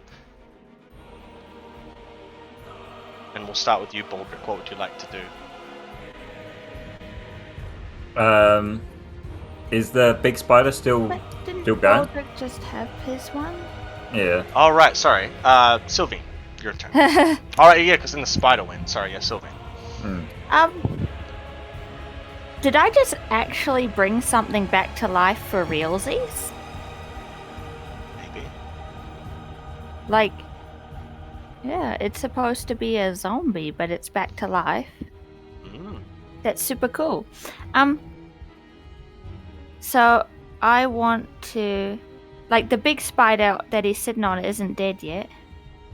No, it's fallen down. One of its legs broke off, but it seems to have been able to at least influence this other spider, perhaps, by like looking at it or something. Oh.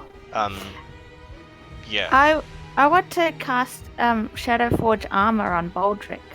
All right, roll for it. Let's see.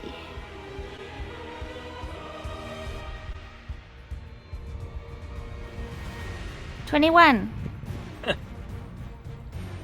Yeah. So the interesting thing about Shadow Armor is that it has a poison damage effect on it.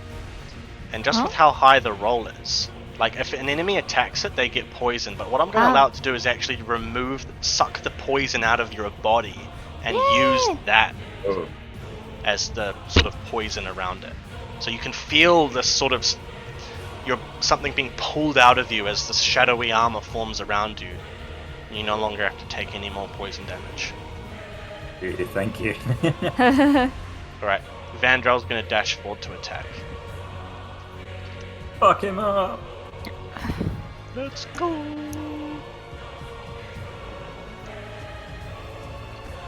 $11 hit. Yeah. 7 does not hit. Come on. 10 Oh. does not hit. So he slashes spawn. Ting, ting! Oh, thank This sword is so bad! The large spider sort of looks up at Vandrel. And it moves to slash, but it doesn't notice that its limb is even gone. Like, it's so used to having them that the back limbs are sort of trying to push itself up to slash, but as it goes to slash again, you can see all of the townsfolk are now surrounding the area, and I've helped the guards out, so those guards have now been helped off to get medical attention, whatever they need, and you can see that there are 10, 20 or more citizens with spears and pitchforks and crafting tools, anything they can use as a weapon, and they're all surrounding the area. And the spider sort of looks around it.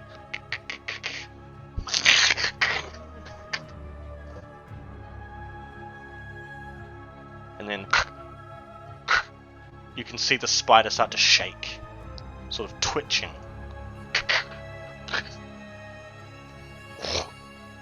And then a green fire starts enveloping the spider and starts burning up its limbs towards where you are, Baldric. Uh-oh. And the spider, Sylvain, that you brought back, that catches fire as well. The eyes of both spiders turn a bright green, sickly green, and they start catching fire. All of the corpses catch fire, and the people standing around looking. Witchcraft! Those aren't any normal spiders, men! Did you do this? Yeah, was it you?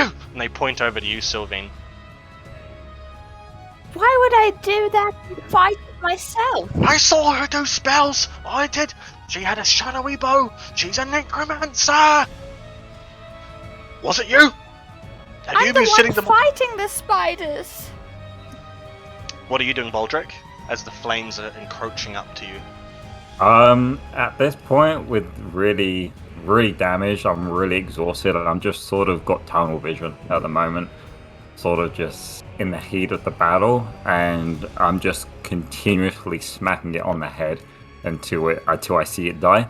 But each punch is just slowly getting weaker and weaker as I punch. Alright, eventually, the limbs of this being, the spider, are starting to disappear as the flames encroach inwards, and the torso falls down to the ground, and you fall down too, and you basically just like thrown off of it.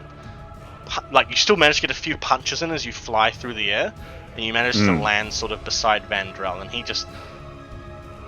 he's confused, and he turns and looks around. No, she wasn't here before the Harvest Festival stuff was happening, before these attacks. When these attacks were happening, she's innocent.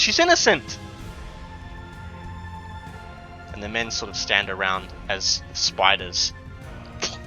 Final huge plume of smoke, of green magical smoke, goes off, and then all of the creatures disappear, and all that remain are these little green embers that float upwards into the sky. And then there's silence. Nothing else. And the men just stand there for a second as they sort of look at you, Sylvain. Some of them, they're still not sure if they should believe you or not. But they sort of stand there for 20 to 30 seconds, and then one of them steps forward, and it's Eskel. And he's holding a long sword.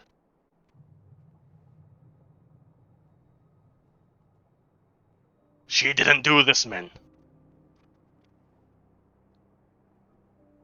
She helped find my boy Etris. We know who did this. Look at the direction where the spiders came from.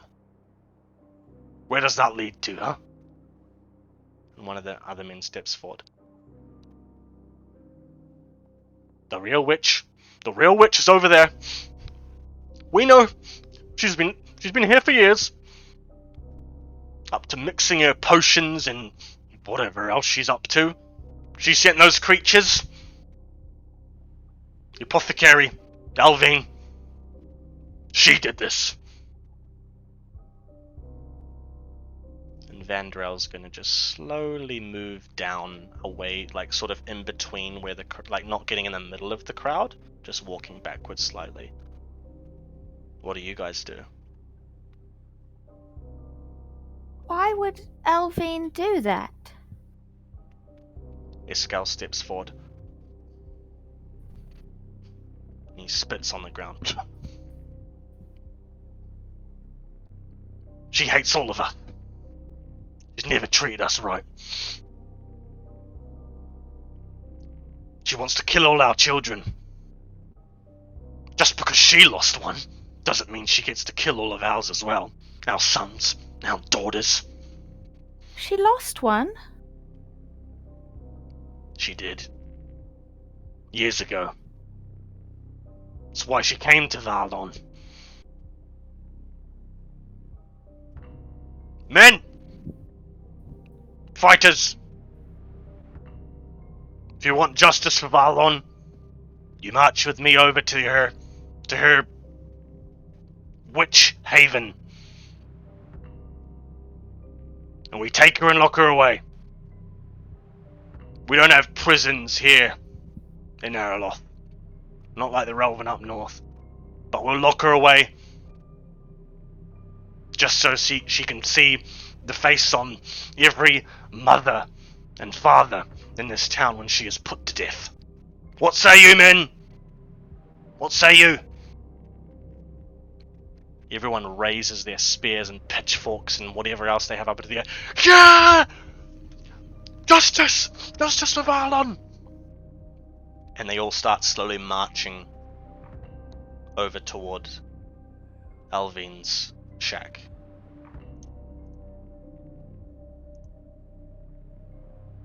Do you guys stop them? Do you guys join them? What do you do? I'm gonna join. Alright. Vandrel follows behind you, Sylvain. What about you, Baldric? I'm just still like laying in the snow at the moment, just trying to catch my breath. And I'm just gonna stand up as I see them all heading over there. Gonna sigh, walk over to my hammer, and I'm just gonna head back to the tavern. Vandrel stops and looks at you heading back. Where's he going? He calls back to you, Sylvain. Well, where are you going? I'm going to Alvine. You can't stop them. They'll lock you away too. I need to be there. They might think that you're involved. They might already think you do, at least some of them. I think Baldric's got the right idea. We should get out of here, and we might be able to prove Sylvain's innocence. Alvine, sorry. We might be able to prove her innocence.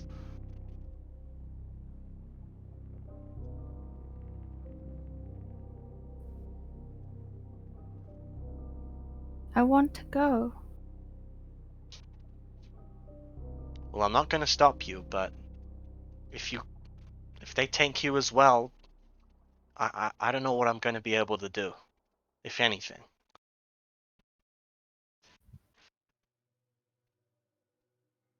And Vandrel's going to turn and jog after Baldric.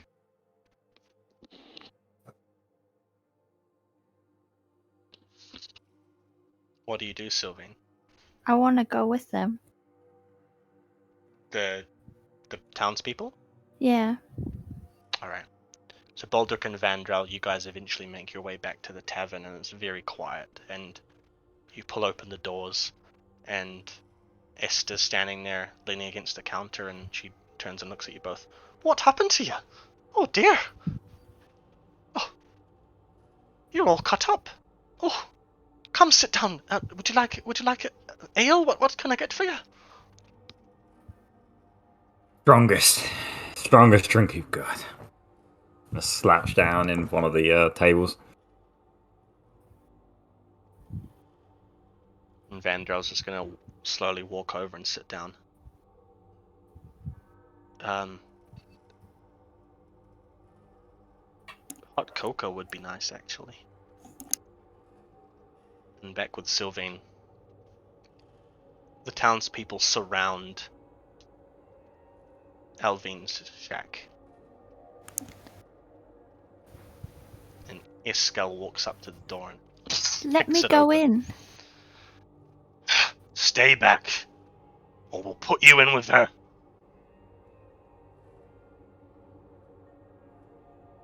You hear me? I hear you. Stay back. This ain't none of your business. And he walks in with his sword. Alvin, we know that you're responsible. Come out. We're taking you back to Varlon. And Alvin steps out from behind the counter, and she's very relaxed, and she has her hands extended out. I'm innocent. I didn't do this. Whatever happened, it wasn't me. What do you do, Sylvain? You can hear this from outside. I want to walk to the door. Alright, so peeking in the door, you can see Alvin's got her hands outstretched to Eskel, and he walks forward. Eskel, she didn't do this. She's the only one who could have done this, other than you. Are you Then admitting something? Take her in peacefully for a trial. We don't do trials here. That ain't the way. Now move. And he ties rope around Alvine, trying to, make sort of makeshift cuffs on her. And wraps the rest of the rope, the sort of slack, around his fist, and then starts pulling her outside. And as she's revealed, and Alvine sort of looks at you as she goes through the doorway, and she whispers at you, "Don't worry, everything will be alright." I'm here for you. She smiles at you. And as she's led down the little steps that lead up into the cottage, you can see the men and women standing around her, shouting with their weapons raised. "Yeah! Justice! We'll have justice! She should be executed!" And slowly Alvine, pulled by Eskel and the townspeople, head back towards town as it nears sundown.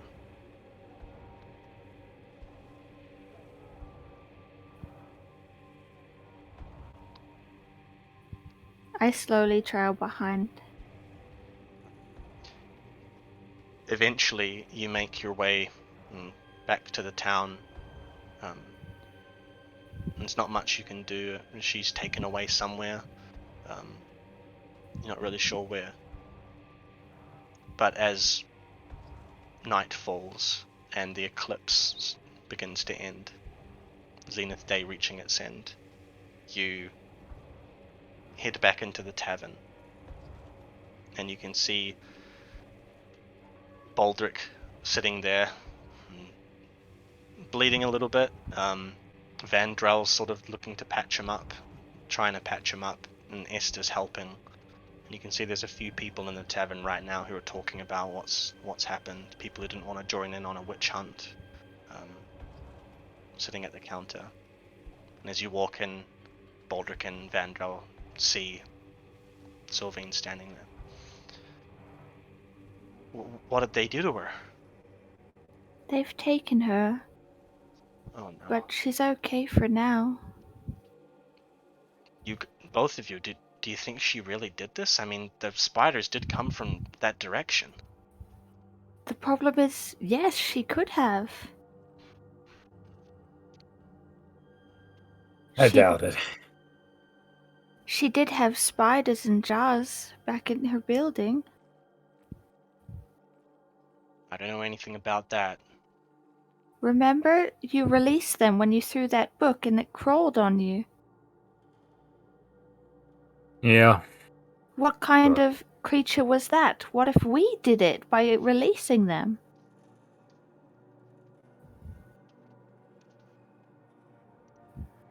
I don't know. But I don't care at the moment. She could have done it. I have no other idea of who could have done it. But they didn't act like normal beasts even during a Zenith day. The doors smash open, like they're thrown wide open, and the wind from the night is sort of envelops the room, and Varya Ulfric stumbles in. Ugh. Give me a nail. Biggest tankard you've got, Esther. And Esther kind of looks at Varya Ulfric, her eyes go wide, and she, Of course, Ulfric. Your mic's gone. Oh, hello? I can hear you, but it's Welcome a back. little weird. Oh, really? How about now? Yeah, you're No, good. it's good. Weird. Ulfric stumbles and you can see that he's bloodied and bruised. And he leans his weapon against the counter. And he looks at both of you. I heard what happened. They attacked the town, did they? Ugh. And then burned up like some kind of magic. The same thing happened up in the... Ooh. Up at the mine. We wiped out a whole nest of them. Small ones and a few big ones. Poisoned. They had poison. Yeah. I don't know what it is, but it's necromantic in nature, I think. Death magic. What? Spiders don't do that normally. I've never heard of such magic.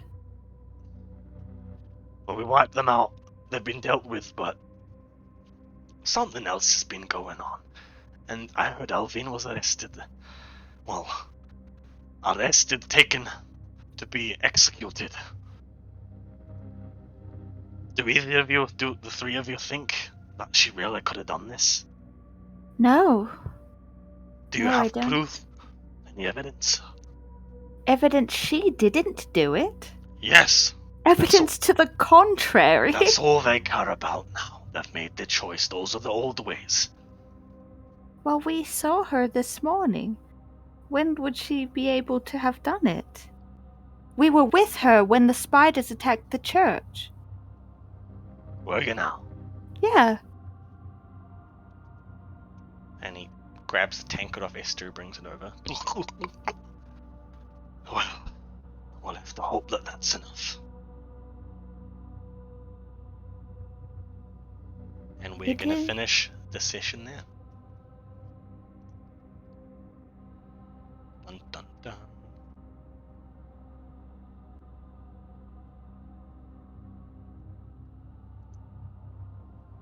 Alright. Okay. Thanks for watching, guys. Yeah. Yeah. Not as long as yesterday's one. A little bit longer than the other ones, but thanks for watching, and see you Last guys week, next yeah. week. Picking up after, well, what's gonna happen next? Ooh.